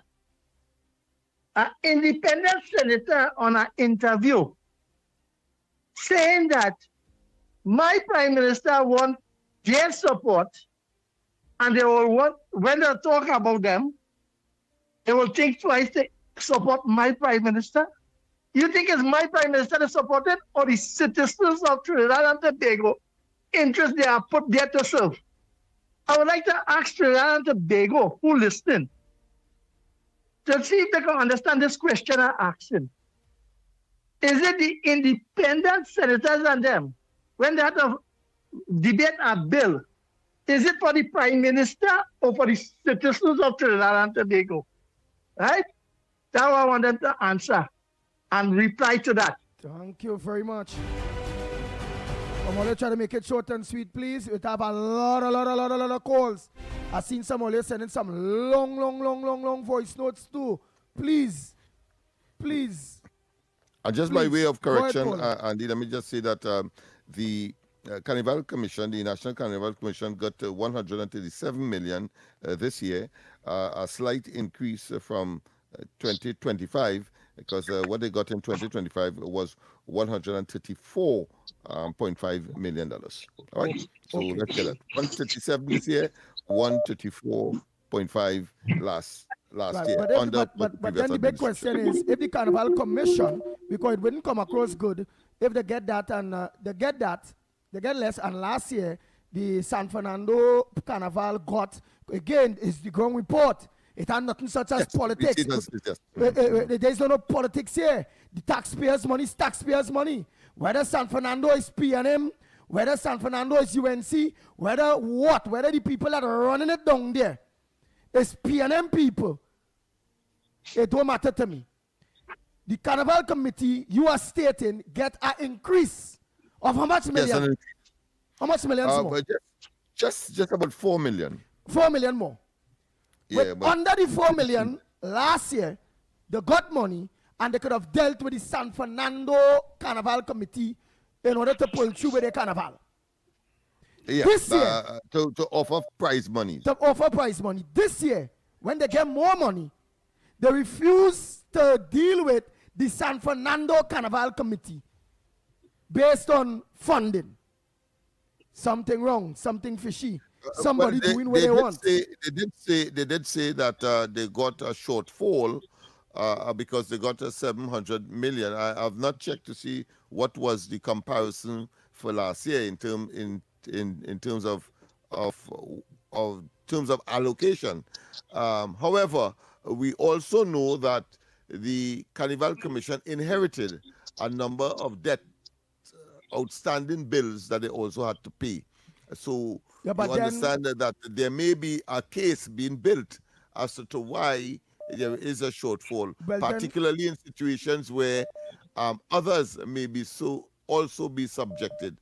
So there may be built into that others are some other factor. Well, if others are subjected to it or if it go, try to get the number for that committee in San Fernando, because I will want to know if there was even offered anything. Why that was a cancel?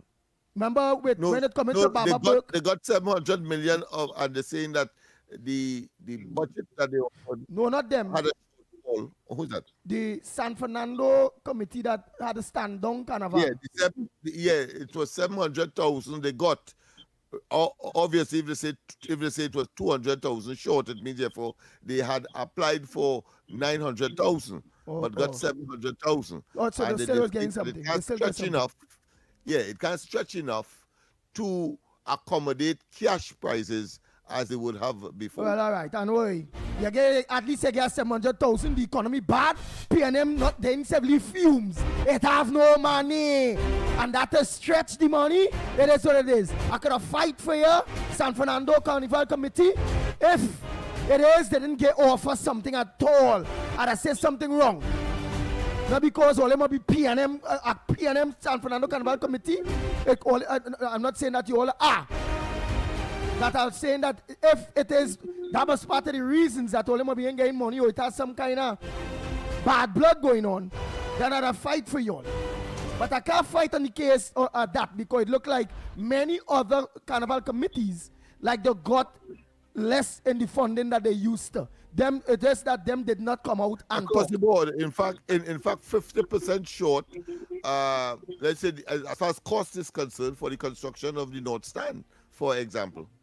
Yeah. Okay, they spent 50% less money this year on the construction of the same stand that they got for 50% more than what is being spent this year. Well, okay, so there is a sort of value for money scenario and prioritization of the resources, even though, of course, it would have been a little more than what was offered last year by the central government. Right. Yeah, so I want to say this as well. Wait, we have callers. It will not be far-fetched if you connect that with the sudden non-collection of garbage and so on in PNM-held corporations. I just want to put that into the mix so people could draw their own conclusion. Go ahead, caller. Morning. Make it short and sweet, eh? Morning, Andy. Morning, Lennox. Morning, Snipes. Good morning. Something Mr. Robert said yesterday, right? But he doesn't breathe straight. And I'm very concerned about the auditor's report. What is going on with the auditor's report? They were supposed to have already released that already, and I'm hearing nothing about that. And my main thing, what's going on there with this auditor's report? But they say investigate, and all this kind of thing, and I hear nothing about it. 2 years now, we outstanding on 2 years auditors. What's going on with that? Thanks. All right, and that is a question. Well, my understanding is that process is being actively pursued as we speak. Oh, that's your understanding. All right, next Yeah, caller. the investigation continues. Okay, man. Very good. I like how you make it short and sweet. Let's give everybody a chance. You can have some voice notes on my side and on Snipes' side that have to be played. Go ahead, caller. Good morning. Welcome to the Ground Report. What's on your front burner? Hey, good morning. How are you doing, my brother? I'm all right. All the best. Lyndon Mark Tobago. Go ahead. Right. And all the best to Lennox Smith and DJ Snipes. You, my friend, and your family, yes. Let me say something, and I need to clarify two main points this morning. I realized I that... find your phone coming across bassy. I don't know why. Normally your song come across clean. Sorry. You hear me clearly now? Yeah, you go. Hear me clearly? Yeah, go ahead. Right, nice.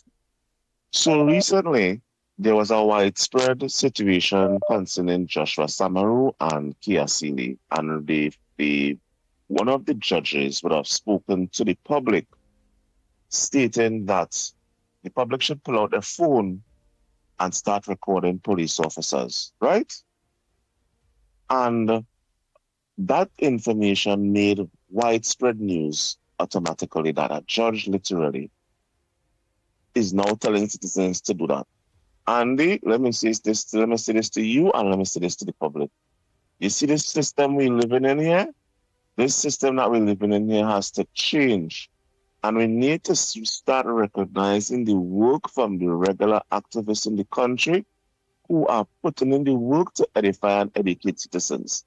And in 2026 now, I can tell you, Trinidad don't know no such thing as sponsors, internationally recognized for the people who are giving back and volunteer to the community, right?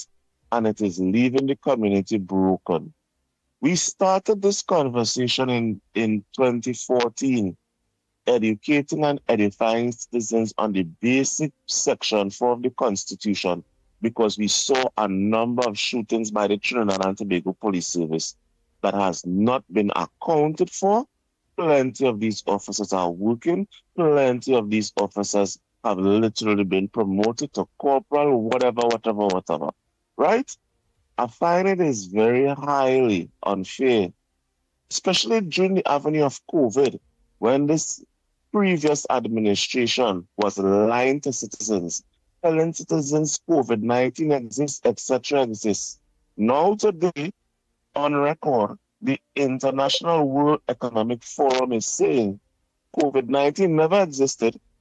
It was an international test to see how human beings are tested to the limits. And we have people now who have literally died from taking this drug, and people who are now paralyzed. Okay? And I'm saying to say this, if the regular people who are doing the actual work cannot be recognized because government entities are not taking the time to actually do the work, and we just following an international trend, well, boy, I am really worried for this country and its sake, because, and I have to tell you, I saw that headline yesterday, and I was literally broken. When we saw doctors would give awards, doctors in this country will never take up the time and do the independent research for themselves. Myself and one or two other independent persons had to get up, call the United States, call vaccine companies. You know what I tell you now, yeah? And they took doctors in this country and give them awards. This wicked, evil government that we just voted out. And I'm saying to you all, recognition is recognition, and it should not be whether you is for this or that. If we cannot recognize the people who are actually doing the work, well, I don't even know if God come and help this country. It seems to me it's a favoritism and it's a status thing, and I think that seriously needs to stop.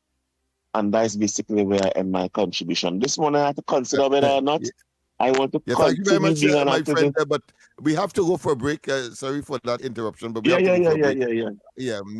Make your contribution, as we have said, very compendious. So we go for the break, and when we come back, more on this edition of the Ground Report is getting pretty lukewarm in here.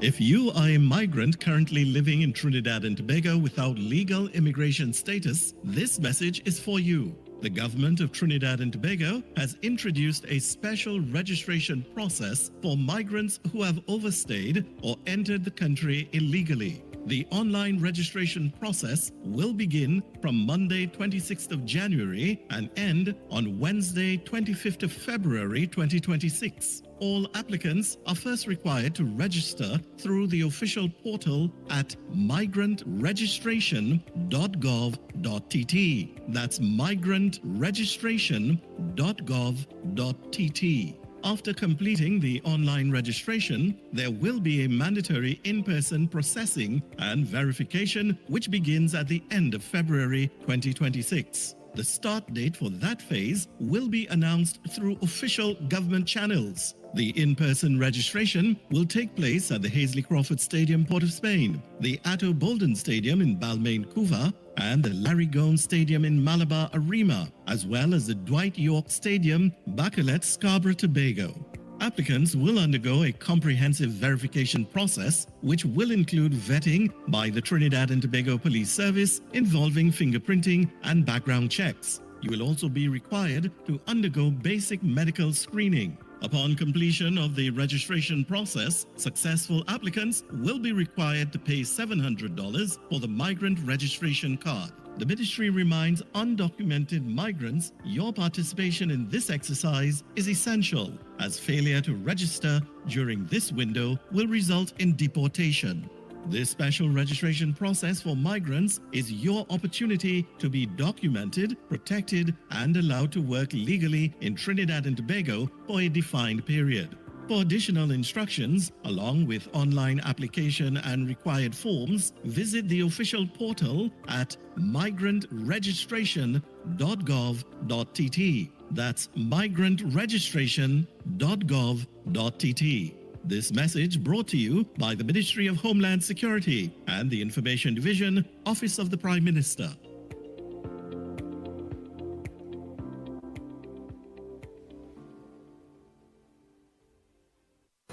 Your stories, your communities, your country. TTT News is everywhere, on the ground, across Trinidad and Tobago, and on every smart device. TTT News, nightly at 7. TTT News, committed, accurate, relevant. Every morning begins with a story. The headlines you need. The voices you trust. The conversations shaping our nation. Welcome to Trinidad and Tobago Today, where your day starts informed and inspired. News that matters to you. Conversations that spark new ideas. Stories that move Trinidad and Tobago forward. Tune in weekdays, Monday to Friday at 6 a.m. or join the conversation on any smart device at TNT Today Show. Trinidad and Tobago Today. Start here, exclusively on TTT. This Valentine's Day on Talk City 91.1, we're talking about real love. Not the fairy tales, not the perfect endings, but the love that comes after heartbreak. Join us for Second Chances, Love After Heartbreak. If you've loved and lost. If you've survived divorce. Or a long relationship. And somehow found love again. We want to hear your story because love doesn't always start perfectly, but sometimes the second time means even more. Call in, share your journey, inspire someone who still believes. Second Chances, Love After Heartbreak. Only on Talk City 91.1 FM. Real conversations, real life, real love. On Monday 9th to Friday 13th February, join us for Second Chances, Love After Heartbreak.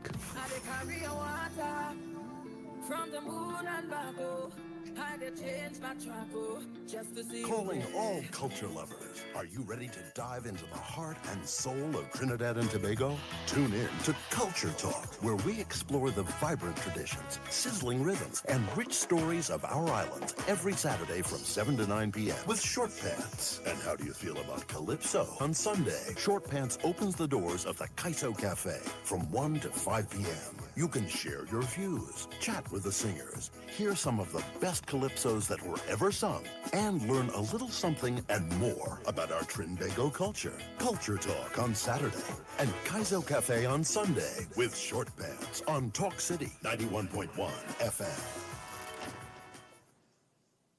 Pan on the road. Pan on the road. Voices on the air. Talk City 91.1. This Valentine's Day on Talk City 91.1, we're talking about real love. Not the fairy tales, not the perfect endings, but the love that comes after heartbreak. Join us for Second Chances, Love After Heartbreak. If you've loved and lost. If you've survived divorce. Or a long relationship. And somehow found love again. We want to hear your story because love doesn't always start perfectly, but sometimes the second time means even more. Call in, share your journey, inspire someone who still believes. Second Chances, Love After Heartbreak. Only on Talk City 91.1 FM. Real conversations, real life, real love. On Monday 9th to Friday 13th February, join us for Second Chances, Love After Heartbreak. From the moon and back, oh, I did change my track, oh, just to see you there. This is Destra. Right now you're listening to Talk City 91.1. Keep it locked.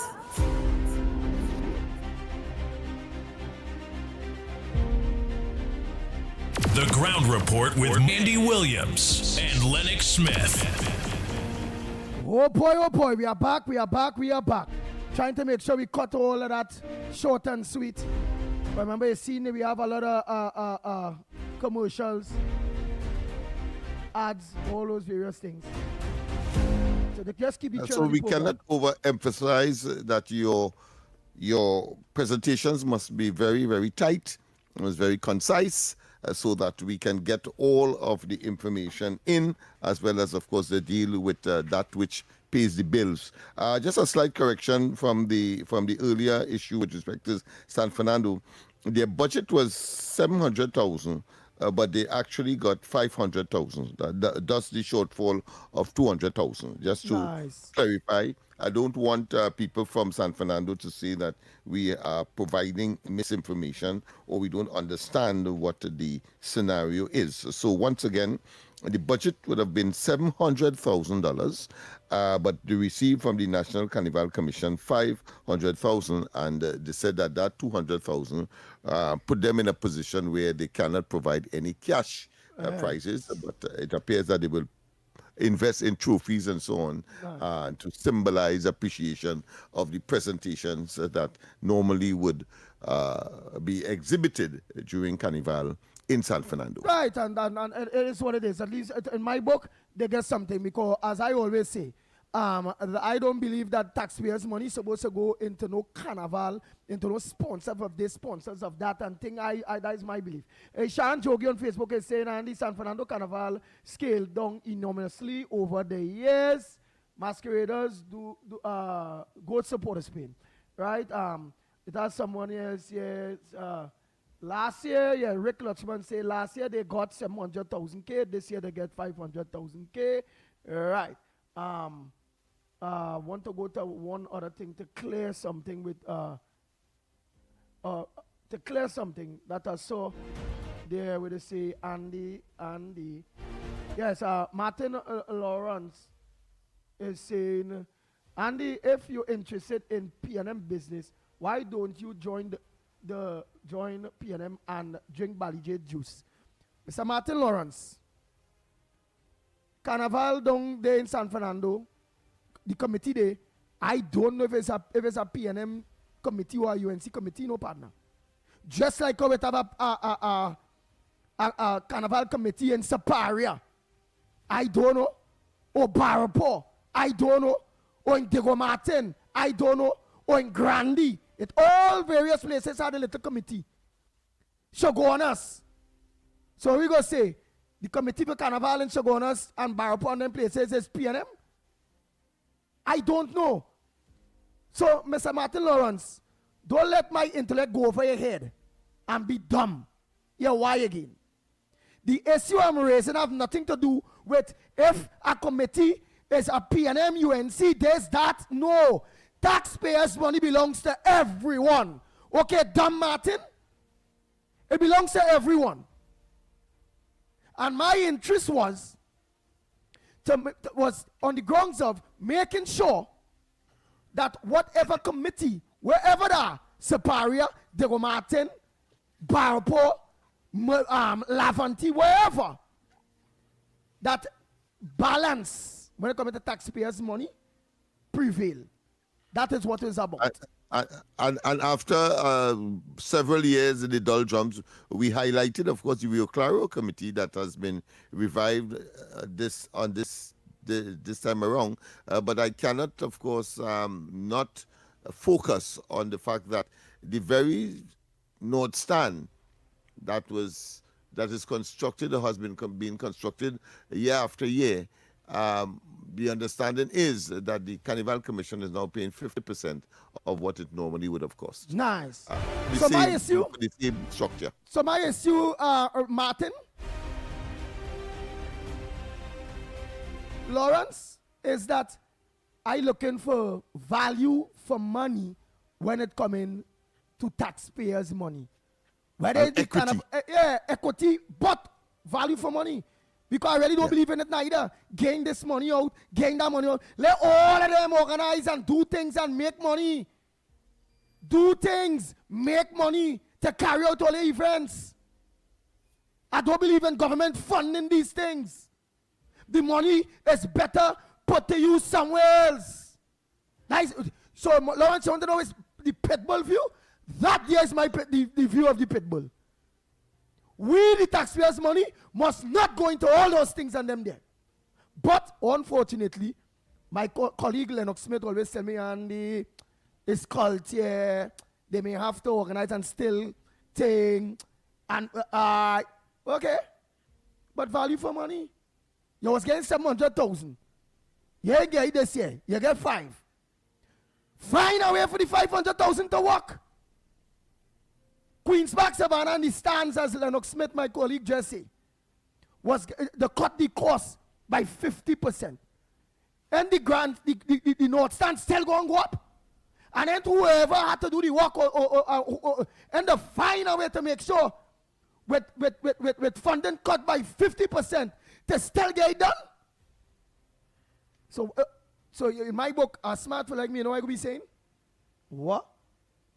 If they find a way with funding being cut by 50%, and then find a way and look everything plain off still, like nothing in wrong, that means that 50% that was cut there used to go in people's pocket. It was wasted money. That's how I this think. So Mr. Martin, shh.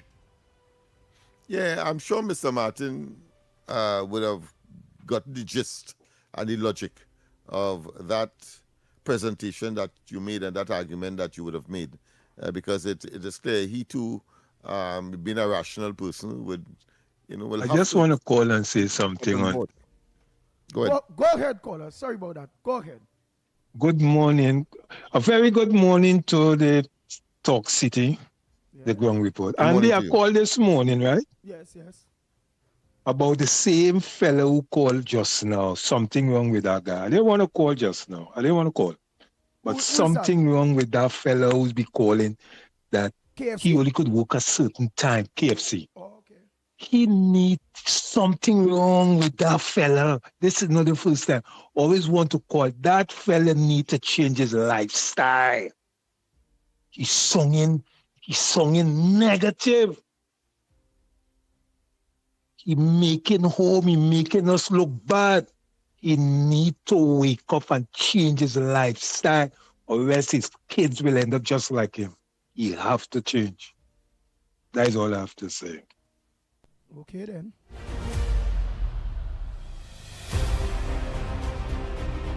Nice. Let's continue there. Quick. Oh boy. Go ahead, caller. Pleasant good morning to you. And I said all of that Trinidad and Tobago to show you all again that I don't want to hear that the days that done. That a carnival committee. So, all right. Rio Claro start back. That UNC carnival committee. So go on us have a carnival committee. That UNC on. Arima one. That PNM on. Well, rest me with that. Rest me. My issue is, it's taxpayers' money.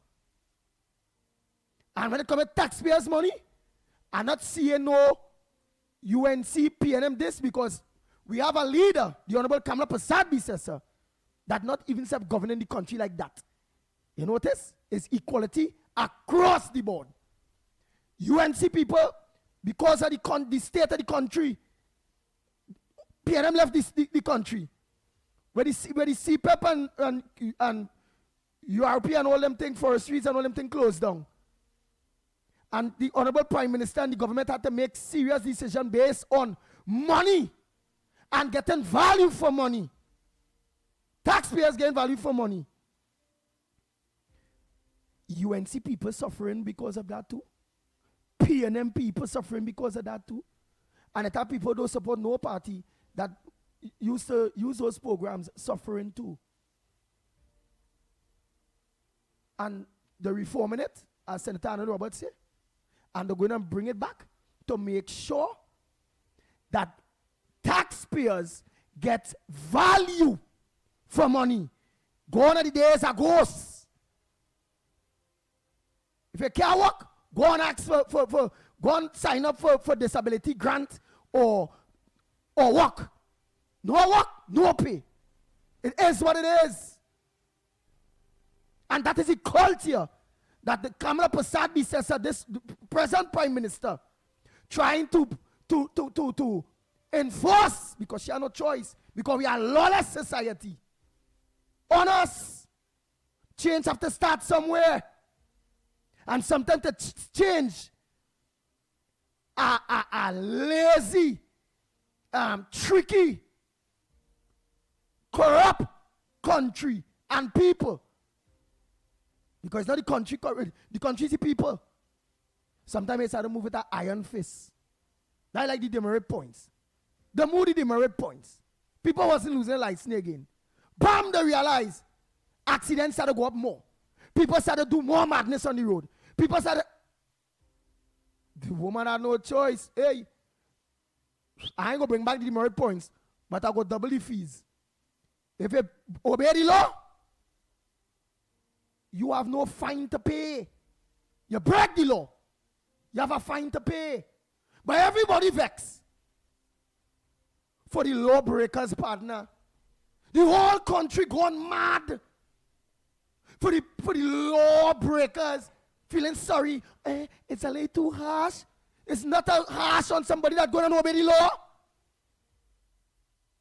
How that fine, and not tax. How that fine hard on me if I know on the highway I don't supposed to drive over 100 mile per hour. But I'll go on and I drive over the 100. Get fine. And then I want to vex and say, it's poor people and without getting money, all I have to do is, for God damn, just stay under 100. Don't drive the shoulder. When screen crack, well, try to stay off the road. It is what it is. My license expire. Where the hell I drive in? I have no insurance. What's going on with me? But Trinidad and Tobago, PNM supporters, and the biggest set of mouths I see talking about that demerit thing, about that fines and them, is non-drivers. People don't have a license and them, oh Lord, the government's so wicked. But the kinds of drive a bike. It is what it is. That's how the pit bull is. Let me go to the calls. It's plain talk, bad manners. I know. Hold the calls, Andy. We'll have to go for the final break before we go to the news. And then when we come back, more on this edition of the Ground Report. Carnival Stories. Carnival Stories. History in motion. Juve, the birth of the road. Before sunrise on Carnival Monday, Trinidad awakens to Juve, the opening of the road. Its roots lie in Canboulay, when the formerly enslaved reclaimed the streets at night with drums, mud, oil, paint and powder, marking bodies that once bore chains. Juve was raw, unpolished, unapologetic. No costumes, no barriers, just people, rhythm, and release. Today's mud and powder carry the same message. Freedom is not performed for an audience. It is lived in the streets before dawn. Carnival Stories. Carnival Stories. History in motion. Carnival Stories on Talk City 91.1 FM.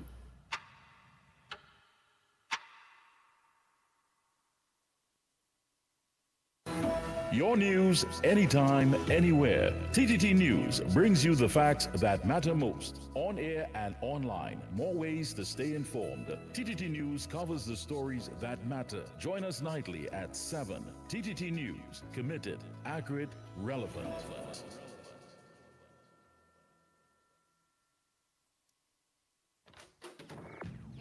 What is all this old noise? Wait, Mom streaming movies, Danny playing games, and Jenna blasting music all at the same time? Yeah, remember we upgraded to Digicel plus 500 megabits per second plan. $500 to upload just as fast as download. So everybody could do their thing, same time, no lag. Well, I'm not fighting for Wi-Fi again. Pull up HBO for me there. Switch to Digicel Plus. Fast, reliable, 100% fiber home internet. Perfect for families with plenty devices, streaming, gaming, working, and more. Visit DigicelTT.com or any Digicel store today. Digicel Plus, better connected.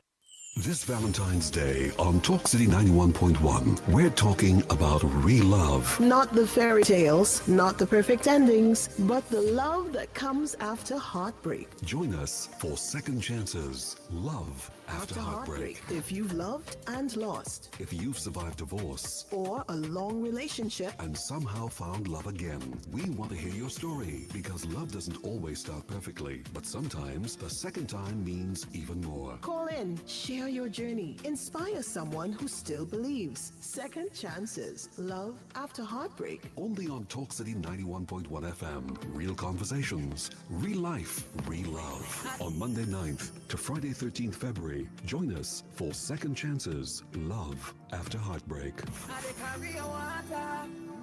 From the moon and back, oh, I did change my track, oh, just to see you there.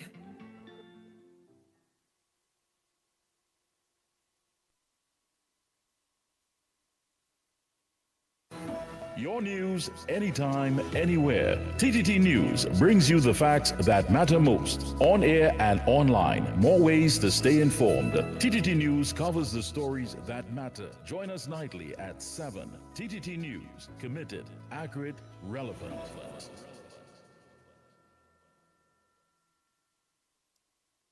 No man afraid, no stick man, no man afraid, no demand. The journey to becoming the king of the rock continues. Come feel the energy, chance, and witness the raw skill of stick fighting on Wednesday, February 4th from 7 p.m. All roads lead to Ojo Road Recreation Ground in Sandy Grande. Come experience the passion and power as warriors clash in the National Stick Fighting Semi-Finals. Tickets are only $75. Get those tickets at the Grandstand Ticket Booth, online at www.islandetickets.com, NCC office, Victoria Square in Port of Spain. Or you can also purchase tickets on site on the competition day. It's all going down. The National Stick Fighting Semi-Finals, Wednesday, February 4th from 7 p.m. Ojo Road Recreation Ground in Sandy Grande. This event is brought to you by the National Carnival Commission and sponsored by Moccasin, Dasani, Forest Park Punch and Rum, Coca-Cola, Kaleidoscope, and Caribbean Airline. For more information, you can follow at NCCTT online or call 622-1670 for more information. Grande, get ready! The boy man ain't afraid of nobody!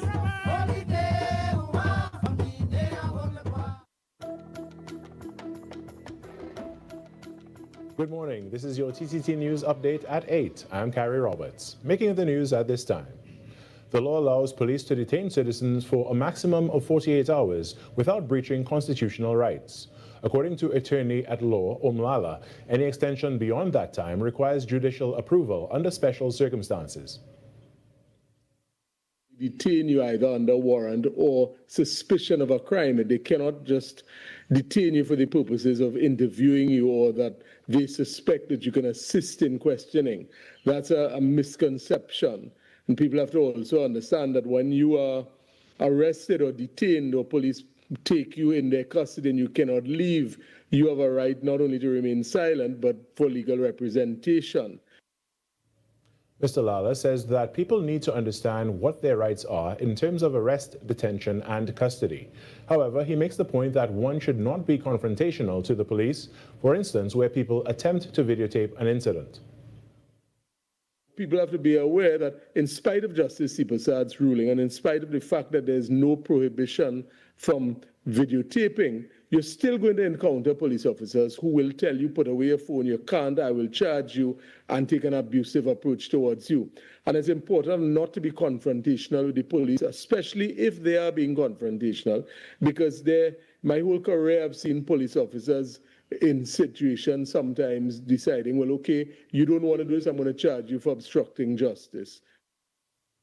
He says despite international acceptance of cell phone footage to determine and identify wrongdoing, in some instances you have to be careful because it may come down to one person's word against 5 police officers. The long and short of the matter, he says, is to become familiar with your rights to avoid a bad run-in with the law. In other news, this year marks a major milestone for one of Trinidad and Tobago's longest-running cultural competitions. The Junior Calypso Monarch Finals celebrate 50 years of nurturing young talent, with a new generation now preparing to take the stage. This show is going to be on something. Monday. It's going to be excellent. Yeah. Because not only do we have some of the best performers, the young performers in the country, 50 years, they are going to give you standards. You're going to get standard of performance that does say 50 years we've been doing this. From its beginnings in 1976, the competition has helped shape many of the country's most recognized calypso artists, with organizers saying the focus has always been on discipline, confidence, and performance craft. But the Junior Calypso Committee does work really hard, with a lot of love and a lot of care to really prepare these children for the stage and to give their best.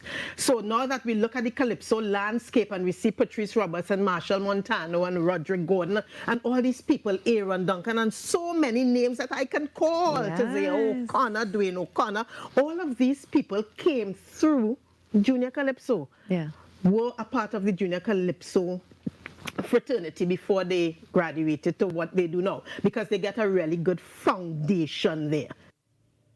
This year's finals will see 15 young finalists competing against the reigning monarch, with organizers promising strong social commentary, high-energy performances, and a packed grandstand at the Queen's Park Savannah. The Junior Calypso Monarch Finals take place on Monday, February 9th from 10 a.m.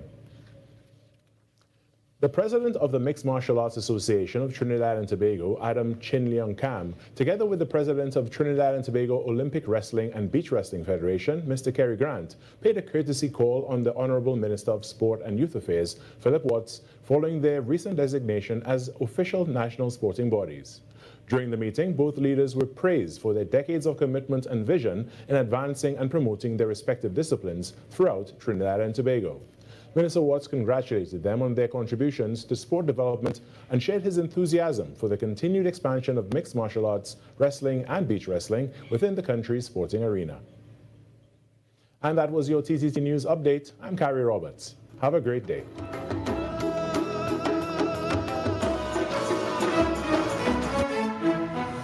That was TTT News on Talk City 91.1 FM. Talk City 91.1 FM. Talk.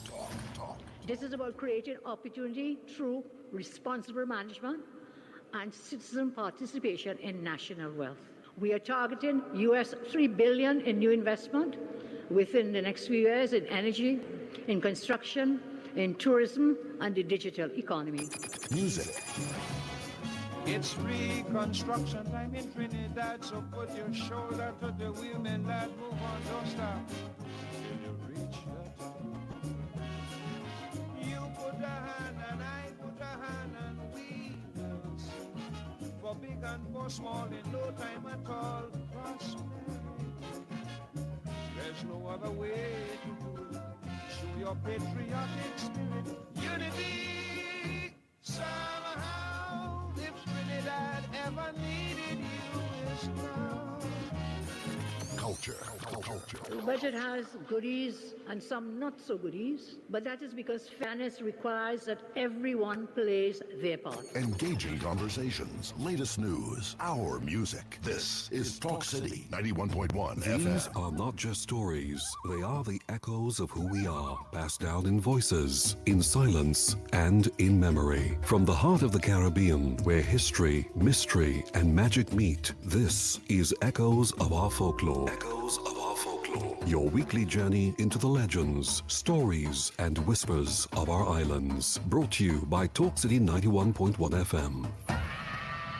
In the folklore of the Caribbean, there are spirits whispered about when the sun begins to set. They are called duendes. They are said to be the souls of children who died before they were baptized, doomed to wander the earth forever. They are often seen near forests and along the edges of rivers, but there is something strange about them. They have no faces, and their feet are turned backwards. It is believed that duendes may approach children who are alone, gently calling, leading them deeper into the bush until they are lost. At night, some say they come close to people's homes, crying, whimpering, as if searching for company. And so the elders warn us, never call your child's name in open places when the light is fading. The duendes will take the name and use it to call them away. In our stories and in our silence, we keep the old warnings alive, because when dusk falls, not every voice in the forest belongs to the living. Another tale from our islands, reminding us that the past, the spirits, and the stories of our ancestors are never far away. You've been listening to Echoes of Our Folklore. Echoes of Our Folklore. Only on Talk City 91.1 FM.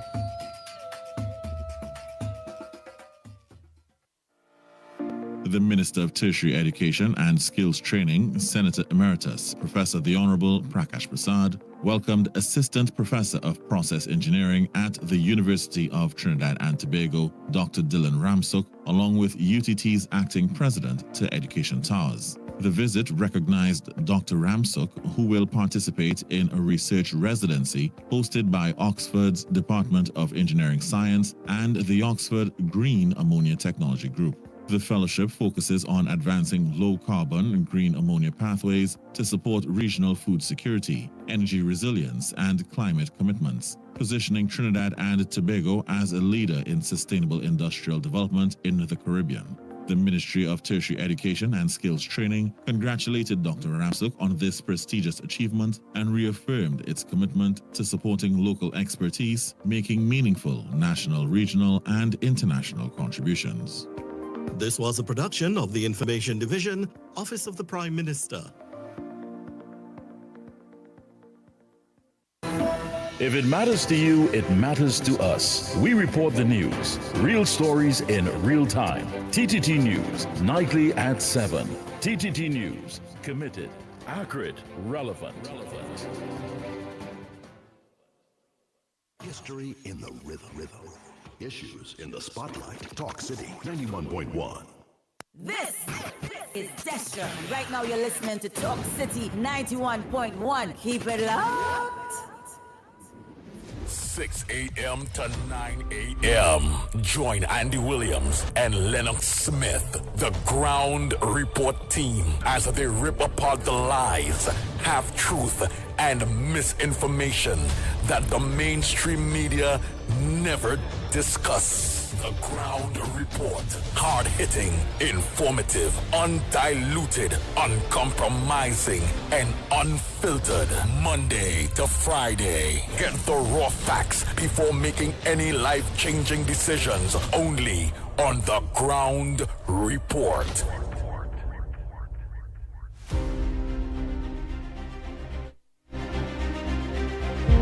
Oh boy, oh boy, oh boy, oh boy. We are back. Time check. Now let's see the timing we have. It's about 10 minutes past your 8 o'clock. And you're listening and viewing the Ground Report on Talk City 91.1 FM. So you all have to make your all contributions short and sweet. So let me organize and go to the lines. Here. Just clear up some of the lines. Yes, and then immediately. And then take some of those voice notes and them. Yes. Oh boy. Go ahead, Carnage. Oh boy. Good morning.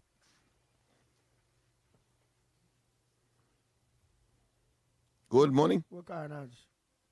All right. We getting him here. Valuable time, you know. Yeah. Premium time. Oh boy. Well, go ahead, Carnage. Andy, pleasant good morning again. Pleasant good morning to you, brother Lennox. Pleasant good morning to you again, my brother Trinidad and Tobago. Let me see you, Lennox. Well, Andy, my opinion this morning, and I voicing my opinion based on that same situation with the killing with that young boy Joshua. You hear me loud and clear, Andy? Yeah, loud and clear. Yeah, loud and clear, all of us. Now, I hold the commissioner responsible for certain things. Now, I respect him, I understand him to a certain point, but I hold him responsible for a certain thing because since he was sworn as the commissioner of police, when the new government has changed, it had 2 killings in Tobago, and I will continue talking about them 2 killings, which part a young fella had a handcuff on his hand, an off-duty officer hold him, and because he was getting on in a certain manner, he ended up dead. He had a handcuff on his hand. So that means the officer could have controlled him. He could have put away his gun and still control him. But he keeping his gun in his hand, and the little youth man ended up dead. The next thing, the old man who went and walked and ended up in an officer house, ended up in an officer gallery, and he was shot. That officer today is still on the job. Right? When these kind of killing taking place, now who have eyes to see, who have ears to hear, and now they're trying to justify and say something. The news, Trinidad and Tobago news say that they went and they was doing something what they call an undercover sting. And the young man in the car make out an undercover officer, and he fled the scene. How could that situation cause a man to die, Andy? And people looking for justice, they want justice, and nothing is coming out. They're still trying to justify it. But what we know, what we understanding now, the police won't come out and say we're wrong. They wouldn't come out and say we're wrong. Yes, they have to go through a process. You know when processes have to go through? You see like the man who died on Piccadilly Street? Nobody don't know who killed him because they see some men running. So the police had to investigate. And when they find out where the killing come from, then they make an arrest. It's the same thing. They see what went on the camera. The car stole, the car hit the wall, and the officers come out and blatantly shoot up the car, kill one, and wound one. And what they're trying to tell me now, as a citizen of Trinidad and Tobago, it's no justification there. Talk to me now. Eh? Talk to me now. Too much of people, too much of innocent people losing their life for wanting to solve crime. If killing people so every day, marketplace killing, and the police and them, you ain't seen a van get shoot up. A police again shoot, but everything is a shootout. A shootout is when I shooting behind you and you shooting behind me back. It's not one way. It's not one way. So time for them things to stop. Police have to go back to the motto, to the logo, to protect and to serve. The method of approach in dealing with the population, this be bad. Sometimes they go on a scene, that one accident in him and one tell your daughter. Wow. That's how they doing it out here, and it has some young little recruits now, they're just in here. The disrespecting you, and as you look to stand up for them, it have people ain't going through them thing. It have people standing up, and that has caused people now to lose their life. Look, I want to say congratulations, and I want to say thanks to Mr. C. Prasad for giving people the opportunity to use the phone. And that's something we have to start to do. If you have to do it from a distance, don't go in the way, you know. We don't go dash away your phone, and we don't go look to lock you up, you know. Stay from a distance and do it. Stay from a distance. Zoom up your phone and mark them, because that is what I want. They're abusing the population. Thank you. They're not policing. Thank you very much, Mr. Carnage, for your contribution, my brother. Thank you so much. Oh, boy. Good morning to the Magnificent Tree. Mr. Smith, you see what you're talking about, that $200,000 shot in San Fernando for the carnival. These people, you can't trust these people, you know, because these people on a vindictive, they might be having the enough money, and they have to make the UNC look bad somewhere along the line, you know, because they right now on an election campaign. You have to understand what's going on, and they will say that money not enough when the money could be enough, you know, right? Because they still have to put up the UNC like that. Because if Paul's been handling it, why them can handle it? Right? But that is the thing what's going on. You have to be careful with these people and them. They're not easy, brother. This is an election time, you know. You see all that garbage thing, what they're talking about it? Boy, that's garbage thing, they're just pulling you, you know. That garbage thing does continue, rather government change. If they had the money, it's a 3-year system they just have with garbage, you know. And the contractor them have to pick up the garbage, right? Sometimes they doesn't get paid on time, but that doesn't stop them from working. So all this kind of thing, all them telling you about garbage pile up, all them thing is election. So they have to make the government look bad all the time. These people and them not easy, so we have to be watching them under the belt all the time, because these people coming to hit the UNC for 6. Go ahead, next caller. Pleasant good morning to you. Where are you calling from? And what's your contribution on the ground report this morning? Morning, Andy. Morning, Lennox. Lennox, Arnold Roberts had me cracking up since yesterday, boy. He tell tight pants that mascara running down his face, boy. Lord. Next caller. Yes, I heard it. Go ahead, next caller. We objected. Andy, Lennox, good morning. I'm calling from McQueen. Go ahead, Mr. I want to McQueen. highlight a situation. That come under MP Van Dan Amuhit in the Ministry of Social Development. That Shagona's office they have there. These people giving you worse service than they was getting. The service wasn't good to start with. But now under Van Dana, I believe the service getting worse. I don't know they're deliberately trying to sabotage the human works and not dealing with the public as the public deserve to be dealt with. I went there. I didn't sign up. You know, there's a sign a yearly thing to get your pension, right? I get a letter 3 months after the deadline passed. When I went to the office, they said they put me up to cut off because I didn't come to sign. But a girl tell me, come with your passport, and our officer will check you, and they will sort all the thing. I went back the same day with my passport and my ID. I talked to one of the supervisor, interview me, get me information. When she would leave me in the office, and she went in the back And we know what she do. And she come back and she say, okay, everything's sorted out. Right? And I will continue getting a pension. No, I ain't getting a pension. When I went, they said they cut me off from the list. It go take about 3 to 4 months for me to come back on the list. And that is not the information I get when I went to the supervisor. I don't know if they're deliberately, and other people getting the same problem. I don't know if they're deliberately sabotaging the human works or they're just going back to the one how they used to operate. They're operating the same way. Nothing had changed in the office. In my opinion, it gets worse. All right. Something needs to be done.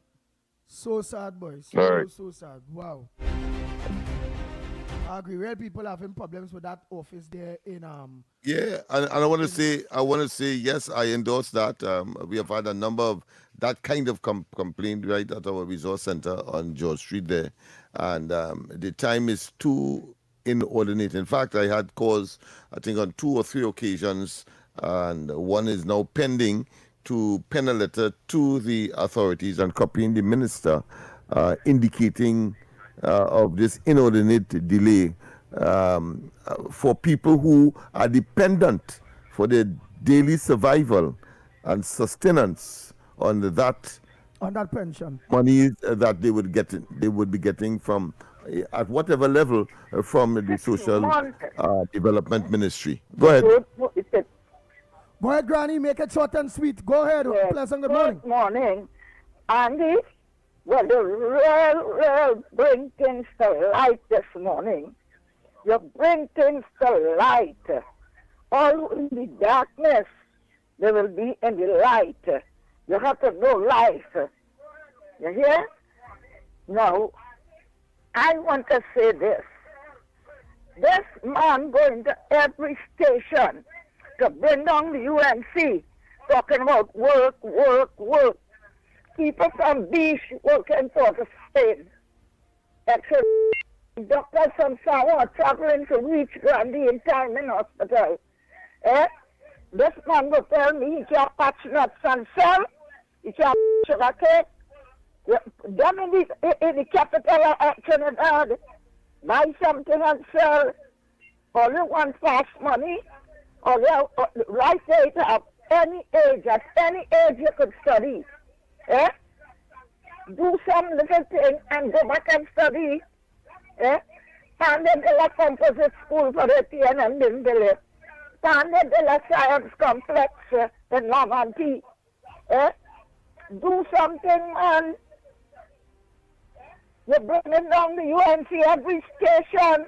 And when you go to another station, you're saying, if you talk the truth, the UNC go bad. Right? I just listen to every station. Stop that. And the station, and then have to stop this begging thing. If you can't mind your children, put them in the orphanage. Nobody wants to hear you. One work, look, extra food opening right here by Twin City. You take a bus, you come right there. Thank you. Thank you so much. Snipes, go ahead with your voice notes now. Because we want to get those voice notes off our hands, please. I have about 4 on this side that I will play. We call cut it only because it's kind of long. Go ahead, Snipes. So much. I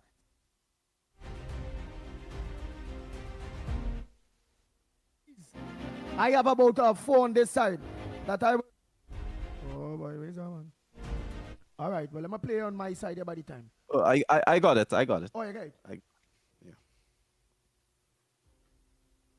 Blessed morning to the ground report and everyone. The truth really helped to set me free. There was a time in my life when I wanted everybody to like me. If I heard one negative comment, I thought, oh no, I have failed. What have I done wrong? What do I need to change?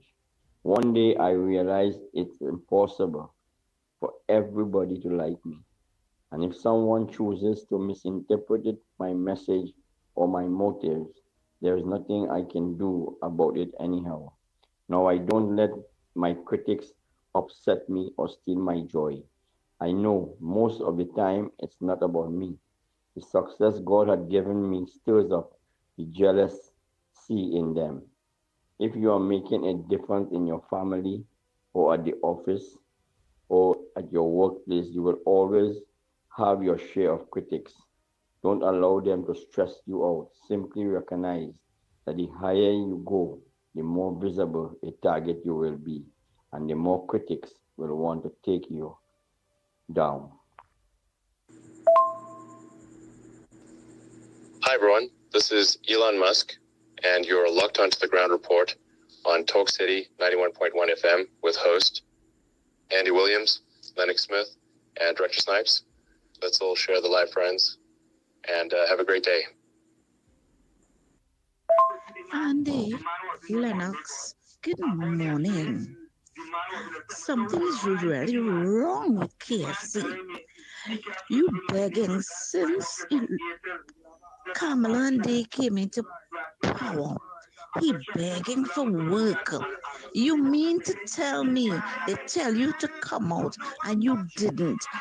And the same day, then you want to tell him how you want to work? Something is really wrong with our people in Trinidad and Tobago. And I only want to blame the Prime Minister and her ministers. Oh, let's get real. Come on. I want everybody to listen to this. Good morning, Mikey, Lennox, and Andy. Andy, I also want to find out something, and I don't want to be educated on something. Maybe Lennox could weigh on this, I read something, but I ain't to have no clarity on what it is really about. Is it the same in the papers that Trinidad and Tobago, well, more or less Trinidad, and Tobago will be a hub for the oil industry, where anybody want to do oil with Venezuela, I think they're going to be coming to Trinidad because that will where everything will be set up, like a base.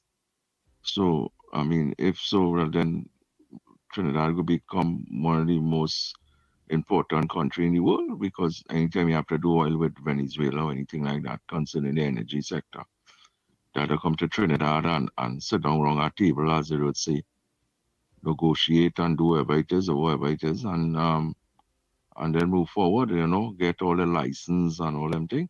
Is that what I'm trying to understand what is really going on what I read? So yeah, I know if Lennox could just, give you some more insight on that if it's something that or go into depth with it. All right. Hey, good morning to you, Lennox, Mikey, Nigel, and to everybody out there. It's a rainy morning. Be safe on those roads. Andy, my two front burner issues. What is Gatsby Dolly problem with Wayne Sturge jockey shorts? Here now, for a former Minister of Education, right? She let the bucket down. That is all she could have talked about the Superman jockey shorts. Something is wrong with that lady, Something is definitely wrong with her. No wonder we have the school children and they're behaving like that. And another issue is, I heard the Minister of Works Transport, Eli Zakur, talking in the Parliament about bringing fixing this thing with people making videos and driving and whatever. That is going to be, now they know it is wrong, Andy? They know it is wrong because we've seen them doing it. But you see, as usual, you always have to have a big stick over their heads, right? And to bring a bill to pass to fix that, right? You're going to hear that now. You're going to hear that just now. Hey, good morning again to you, Lennox, Mikey, Nigel, and to everybody out there. My second front burner issue. So Penny went to visit the Samaru family with the police shooting, right? All well and good. As the opposition leader, you're trying to win your government back into office and talking about the body cams. Excuse me. Miss Deaf, Dumb and Blind, now talking about body cams? How long that going on under Fitzgerald Hines, Marvin Gonzalez, Stuart Young, and how many other ministers of national security that they had? You are coming out to talk about that? You're so concerned now? How many police shooting we had for the last 10 years? The 9 years and 7 months under the PNM. And let me ask you a question. Did you go and visit the family of the 4 divers who were left in a pipe to die? Did you go and visit the families of the 22 babies that died in NICU through carelessness? Did you go and visit the parents of the child that was dragged out of the car in Laventille and killed? What about the one that got killed in Edinburgh Park in Chagonas? And Fitzgerald Hans called it collateral damage. I tell you, the sanctimonious hypocrisy and situational ethics, or you're not wearing it well. Thanks, Andy.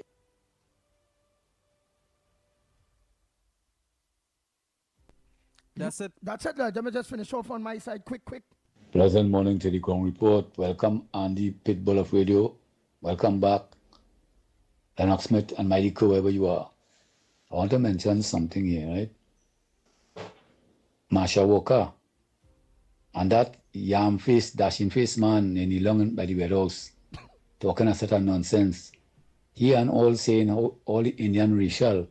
There was a program on Facebook and saying them Indian and racial. I don't know what you have against Indian. Let me tell you something. It's purely only long in front there. When Rowley closed down Petrotrain, all they went and protest. All they went down there and kneel down and protest about the Petrotrain and how much thousands of people went home. When the divers dead and the pipeline, did all they went down where the offshore refinery was, that illegal refinery they put there, they shut down a good refinery to bring a racket one. It's alleged. All they went and protest about the divers who dead and the family get no money. All they perished inside the pipe, all they went on there and do that. When the children get killed in Heights of Paripo, all they went on there and protest. When the people in Diego Martin, the children get burned in the house, all they doing that. When they take away the school feeding program and the laptops, and they're calling them hyenas, and all they say in case are closing the fridge and all they holding all the children, and all they hear, man, not closing up at the train, you want to protest that? All they like darkness, all they not all they want the country to remain in darkness forever. Because in the inception of PNM, this country never see the way. From the first oil well and gas and oil they drill in this country, Trinidad and Tobago, where all the money going from that time to now. Every time they come in power, they always want to have next year. They get up 5 years, want to next 5 years again until when they're done, when all of them have a big vacuum inside their pocket, they vacuum all the money from the treasury. Let me tell you something, opposition. All you're looking for faults. You know why you're looking for faults? With Kamala, with Roger Alexander, with everybody, all you have problem with, everybody in UNC government, all you have problem with. All you know why? Because all the time coming, they just want to be investigated. All you're so frightened that all you don't want them to send the fraud squad for all you. They have to investigate all you in the opposition. The money that passed through all your hand, what all you do with it? The same way they worry people to zoom up on the police for the shooting and whatnot. Why when they start killing and the fellas and them killing the other set of people on them? Why they don't take pity and zoom up on them and show up their face and them? Why they don't do that? Yeah, Andy, good morning. Watch now. You see KFC? And you know that is exactly what we just be talking about when we say that we people is the problem. We own black people is the problem. You telling me, right? They're trying to get our work for you, right? But you want to lay down the terms and conditions to the employer. Let me tell KFC something. It are people who live in Sandy Grande and working in Port of Spain. It are people who live in Sandy Grande and working down south, working down Chagonas, and every morning they have to get up and be the road to go and get something, right? But you on the thing, or you on the socials complain all the time, you ain't getting nothing, and you're hungry. Well, you really ain't hungry in truth. Because if you was really hungry, you will get up and get, right? And that is why the Venezuelans and the Guyanas and the Jamaicans, everybody else come in Trinidad and could find something to do. But no, you want to sit down on your phone, and when you see somebody actually giving you something, you want to tell them how it is you want to work. Madness.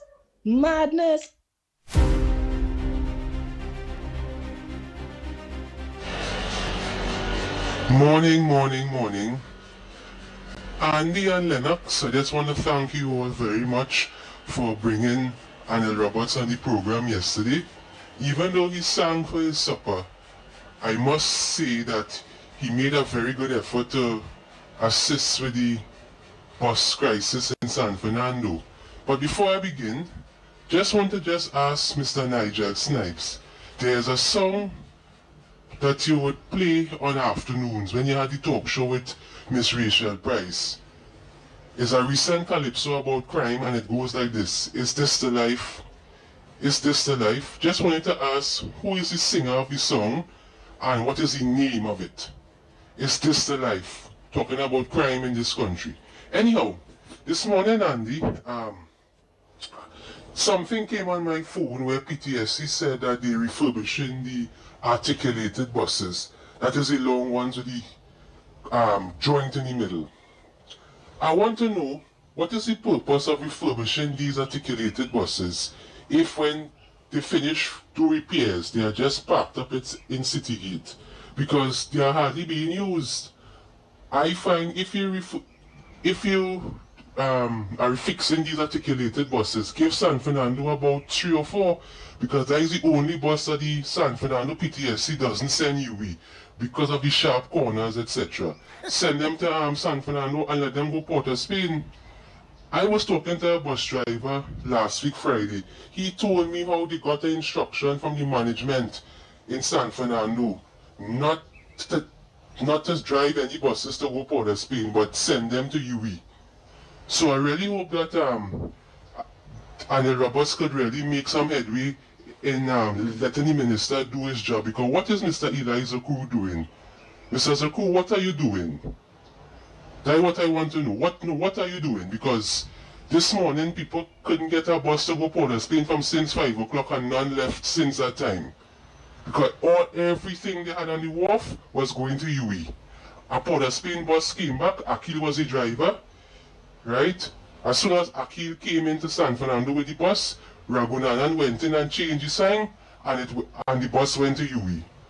So you need to fix this situation, because last time I checked, it's called Public Transport Service Corporation, not UE Transport Service Corporation. You need to fix all those buses in town that you're fixing, send some to San Fernando. It makes no sense fixing buses and then people can't get a bus to go Port of Spain, they can't get a bus to go Arima. Because in that case, it's just optics and cosmetics. They're trying to fool people. Nice, nice. So we want to answer one of the questions that was asked. I and all bunks it up, and it was in the Guardian 2 days, 3 days ago. I know my colleagues and them went a mile with it, which is off the record.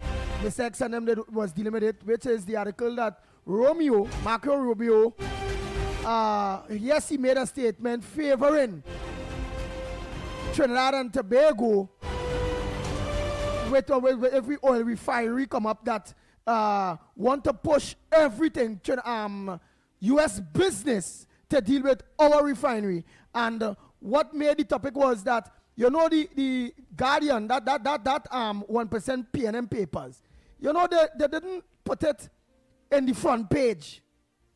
They put some bacchanal stupidness in the front page, but they didn't put that in the front page. They put it somewhere 7 pages or so. That is how it is go. So we answer on that. Lennox Smith, the other answer on the song. What song? The song. I think I see Snipes tell you what's the name of that song. Yeah, I asked him to convey. The song is by Heather McIntosh. She's the daughter of Short Pants, our very own, who works here. Yeah. The name of the song is entitled "Is This the Life?" Is this the life? So, Bossman, I'll try to. I'll ask. I'll ask the follow-up show to play it as they enter. Nice, nice. Oh boy, oh boy, oh boy. Right. We have to go for a break. We have to go for a break, Andy. Yes, and of course, when we come back more on this edition of the Ground Report. Before we go to the commercials, I got to let Trinidad and Tobago know the NGL Limited wishes to inform its stakeholders that the 10th annual meeting, originally scheduled for Thursday, February 5th, has been postponed. Stakeholders will be notified on a new date in due course. TTNGL apologizes for any inconvenience caused. Also got to let you guys know, catch our sister station Next 99.1 FM as they return home to the Mecca, to the place where Pavement Lime was born. Next 99, Digicel and Forest Park Puncheon presents Pavement Lime, the Carnival Pump Edition, Maraval Road, they're coming. It's on this Thursday, that's tomorrow, please God, from 7 p.m. Expect 100% soca, 100% vibe, and 100% dominance. You don't want to be left out of this, all right? Go follow them at Next 99 FM. Next 99 Pavement Lime, the Carnival Pump Edition, is powered by Digicel, Forest Park, Blue Waters, Stamina Energy, Yellowtail Wines, Absolute Jameson Irish Whiskey, Sunshine Snacks, Mixed Nuts Bar, and Creamery Novelties, and the Ministry of Culture and Community Development. If you are a migrant currently living in Trinidad and Tobago without legal immigration status, this message is for you. The government of Trinidad and Tobago has introduced a special registration process for migrants who have overstayed or entered the country illegally. The online registration process will begin from Monday 26th of January and end on Wednesday 25th of February 2026. All applicants are first required to register through the official portal at migrantregistration.gov.tt. That's migrantregistration.gov.tt. After completing the online registration, there will be a mandatory in-person processing and verification which begins at the end of February 2026. The start date for that phase will be announced through official government channels. The in-person registration will take place at the Hazley Crawford Stadium, Port of Spain, the Atto Bolden Stadium in Balmain, Couva, and the Larry Gomes Stadium in Malabar, Arima, as well as the Dwight York Stadium, Bacalet, Scarborough, Tobago. Applicants will undergo a comprehensive verification process, which will include vetting by the Trinidad and Tobago Police Service involving fingerprinting and background checks. You will also be required to undergo basic medical screening. Upon completion of the registration process, successful applicants will be required to pay $700 for the migrant registration card. The ministry reminds undocumented migrants your participation in this exercise is essential, as failure to register during this window will result in deportation. This special registration process for migrants is your opportunity to be documented, protected, and allowed to work legally in Trinidad and Tobago for a defined period. For additional instructions, along with online application and required forms, visit the official portal at migrantregistration.gov.tt. That's migrantregistration.gov.tt. This message brought to you by the Ministry of Homeland Security and the Information Division, Office of the Prime Minister.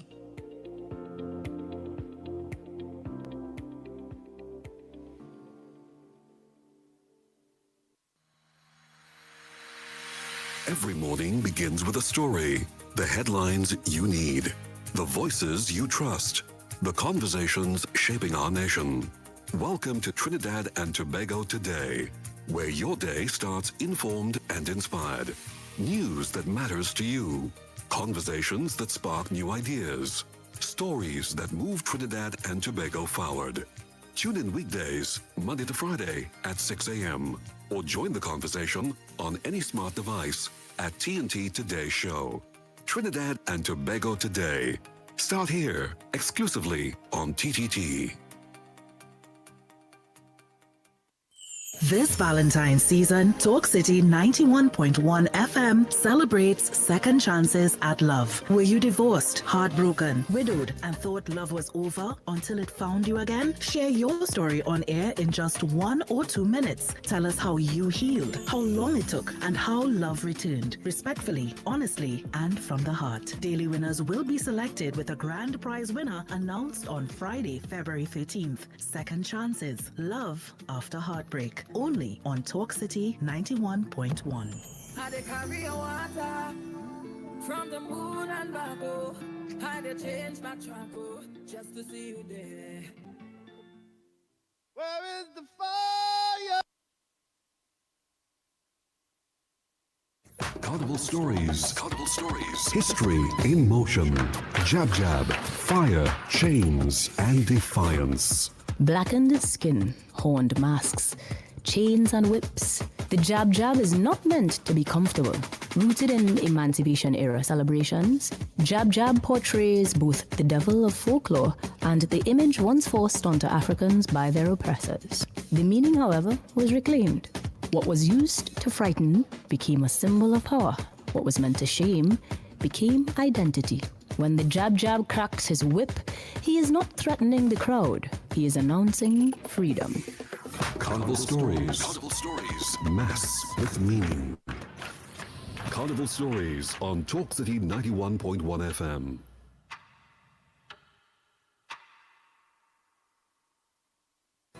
Your stories, your communities, your country. TTT News is everywhere, on the ground, across Trinidad and Tobago, and on every smart device. TTT News, nightly at 7.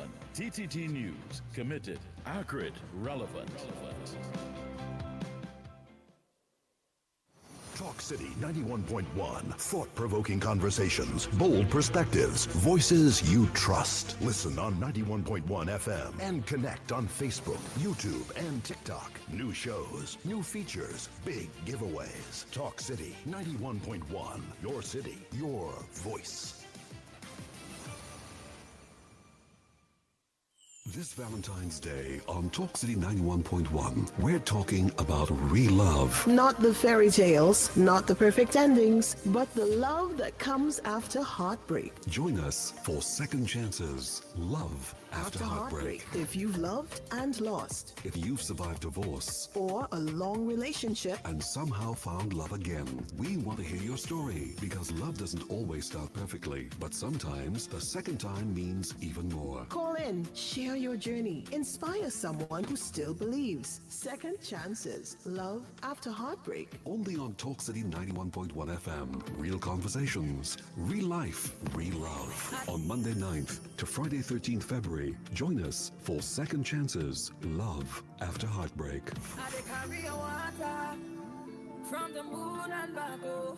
I dey change my track, oh, just to see you there. Don't let the flu season slow you down. As Carnival approaches, the Ministry of Health is urging the public to take action now. Influenza can cause severe illness, hospitalization, and even death, especially in older adults, children, pregnant women, and persons with chronic conditions. But vaccination can help reduce severe illness. Crowded events, late nights, and close contact can increase the risk of spreading the virus. Don't wait until you're sick. Get vaccinated today. Influenza vaccine is available free at all health centers and vaccination sites nationwide. Visit the ministry's social media pages for more information. Protect yourself, protect others, get your flu shot today. A message from the Ministry of Health. Before the sun, before the road, the talk starts here. Talk City 91.1. This is Destra, and right now you're listening to Talk City 91.1. Keep it locked.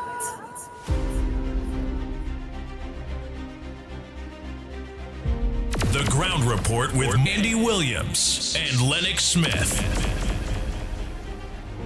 Oh boy, oh boy, oh boy, oh boy. We are back, we are back, we are back.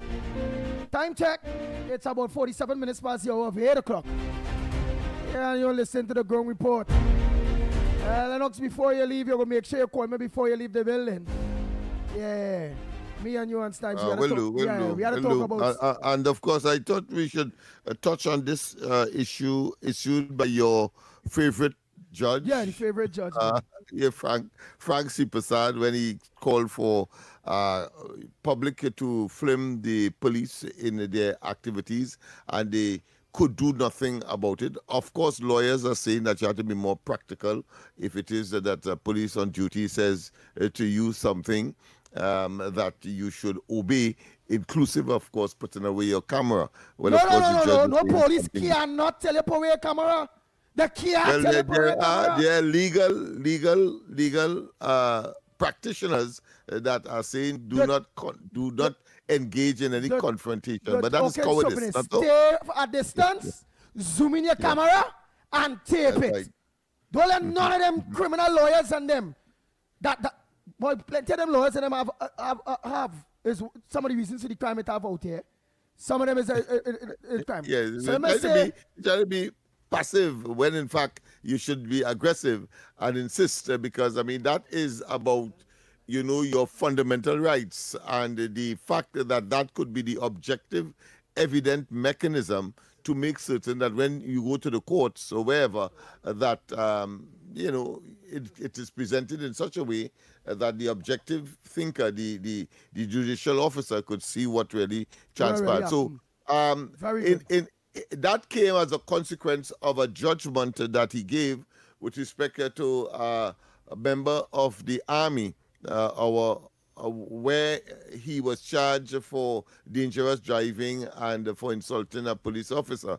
But it was in circumstances where the police officer was the aggressor, and all he attempted to do was to film. But he took away the man's phone and then tell him come for it in the police station. And when he went for it in the police station, he was charged with these offenses. Well, the judge said that it is improbable, it is impossible that could have happened, and and thus he made his, of course, very strident, let's say, admonition to the public to film police officers in the course of their duties, and they could do nothing about it. And that is my interpretation in terms of that. But I always knew that. I remember myself. But Gary Griffith, former commissioner of police, mentioned to the people of Trinidad and Tobago that tape the police. Gary Griffith mentioned tape the police. Yeah. When they're doing what, don't obstruct them. Don't obstruct them from doing the work. Law. Yeah. Yeah, change the law. He said don't and then say, of course, one of the things they would normally say is that obstruction. You're obstructing the police. Nah, stay fast. And I was arrested Carnival morning watching the police trying to intimidate a young man trying to sell some items on the greens in East Port of Spain there. And I thought I should make an intervention. So I playing a film in them. They just snatched me and cried me down. It was trying to resist. But eventually when they realized it was the locksmith, everybody started making all kind of efforts to get me out of there. So I did enjoy some of the carnival on that Tuesday morning. But my morning was dampened by attempting to save a young man. That's what it was all about. Yeah? So you pull out your camera, you're saying? You pull out your phone, get your camera to tape it. And I'm playing I'm recording the whole scene. And the inspector gave vexed. and about 4 of them snatched me. And they see me, and I tried to walk fast, but they're walking faster. So they almost dragged me to the Besson Street police station. yeah. So when I reached there now, Stevie Young came in, the JP. I said, don't do nothing now because that is my friend and so on and so on. But the next day, of course, I went on the radio and I blasted it, but I didn't take any legal action because I respect Stevens and the way how he would normally conduct himself in these communities. Remember, he was very instrumental when Mikey and the 2 others were arrested by the police when we went around the Savannah. Well, he was the man who was at the St. Clair police, whilst Amaro's person was at the St. James police station. Together, we were able, of course, to get bail for those persons who were arrested. So I respect his position, and I left the matter. Understood. I left the matter, but this statement by your favorite judge, I think, is significant. So at least people will know now that they have, out your phone and tape. The right. Nobody could stop you from filming the police in the course of their duty. Nice. But here what not to do. Don't play only when they're going to arrest somebody or they're taking up. Don't go in between. Don't go close. Stay at least. Stay at least a reasonable distance. Yeah, a little distance away. No police can tell you cannot tape. Plenty of them listening to the program right now. They have been mad out the head to tell you can't tape them. They cannot tell you that. The former police commissioner stated clear. And a very significant development to that Joshua matter if it was not for this mysterious filming, this mysterious video, I mean, they would have gotten away with it because they alone would have been able to say what transpired, and they would say the fella shoot at them, etc., etc. That was the original narrative, but we see in the video tells a different and opposite story. So true. Oh boy, Trinidad and Tobago, time check. Well, it's only 6 minutes. It's 6 minutes too. Well, don't forget, coming up next is the big program after the Ground Report program between the hours of 9 to 12 noon. Yes. Yours truly, Mr. X and Stefan. Yeah, Stefan Rees. Right? So stay locked on right here on Talk City 91.1 FM. Don't forget that. Right. So I'll open the lines quick to take 2-3 calls before we look to rack up. But something just dawned me on me, Trinidad and Tobago, with Lennox Smith's story. I pitying this. I am pitying. We can't take a call unless I pity this thing, Papa. Imagine short Lennox with this big belly. 4 police are here and he foot trying to touch the ground and they dragging he. Because he heavy to it. That might be like, it might be look like how we just dance. Real Boko foot kind of. It had to look like how we just dance. But imagine that he like a short piece of pork and they lift up he for them and he hold on to that computer. Imagine that boy, that might be was a real laugh. And he hold on to that laptop and he put me down and he just running there. Well, they're dragging him. They might be, I don't know, boy. It just looks funny. It just all the lines open. The lines open. Oh, because you talk about snow in Laventille, all kind of thing this morning. So I thought you would have said when Smith got and saved one of them young boys again, and he was in fact saved because he really didn't have license to sell the alcohol that alcohol beverages that he was selling. But I was able to distract the police away from him. And I got into difficulty instead.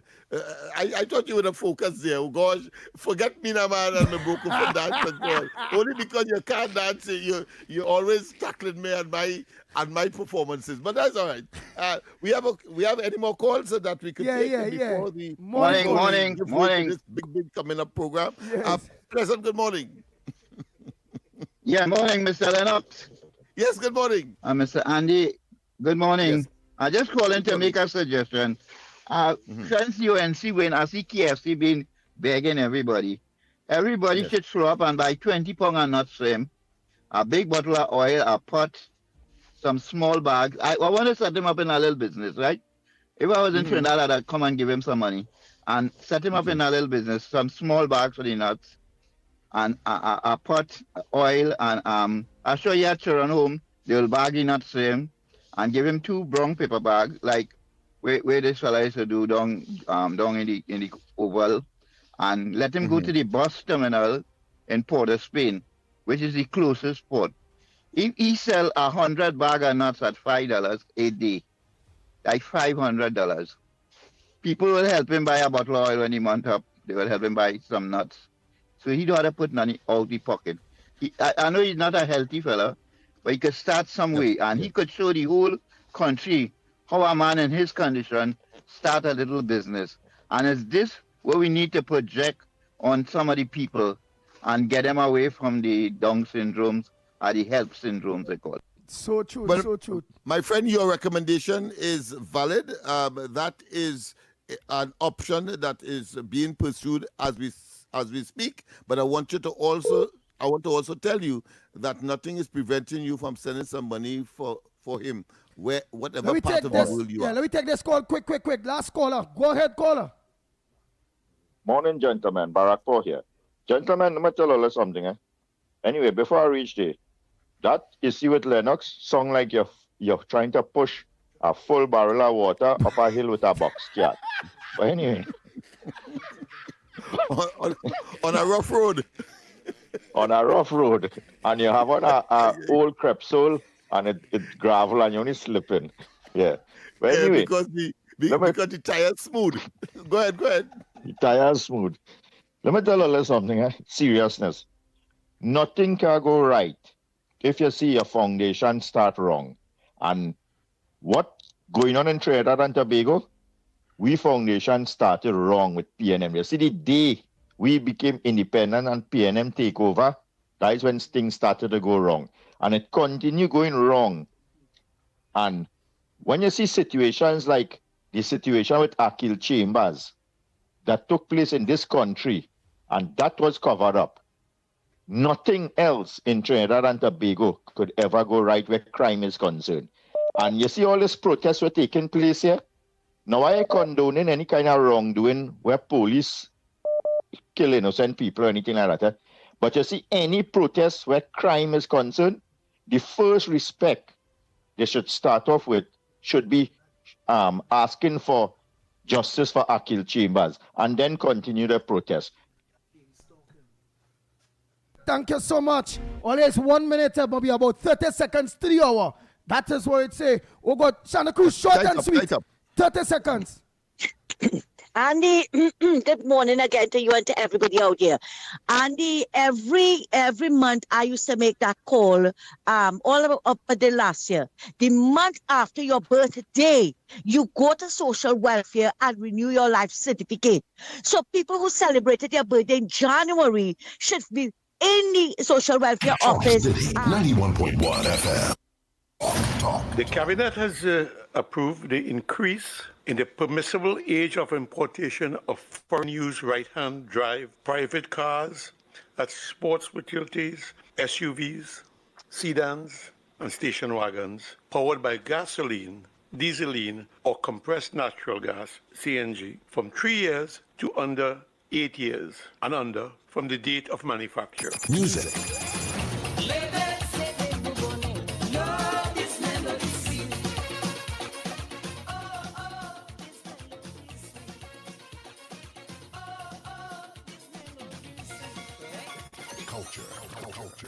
As Prime Minister Kamla Persad-Bissessar has announced recently with our revitalization master plan, we are open for business. And a key area, a key focus of that master plan is, of course, the energy sector and the energy hub. And we will be open for business, not only for Nutrien, but for all other players that wish to discuss their investment portfolio with us. Engaging conversations, latest news, our music. This is Talk City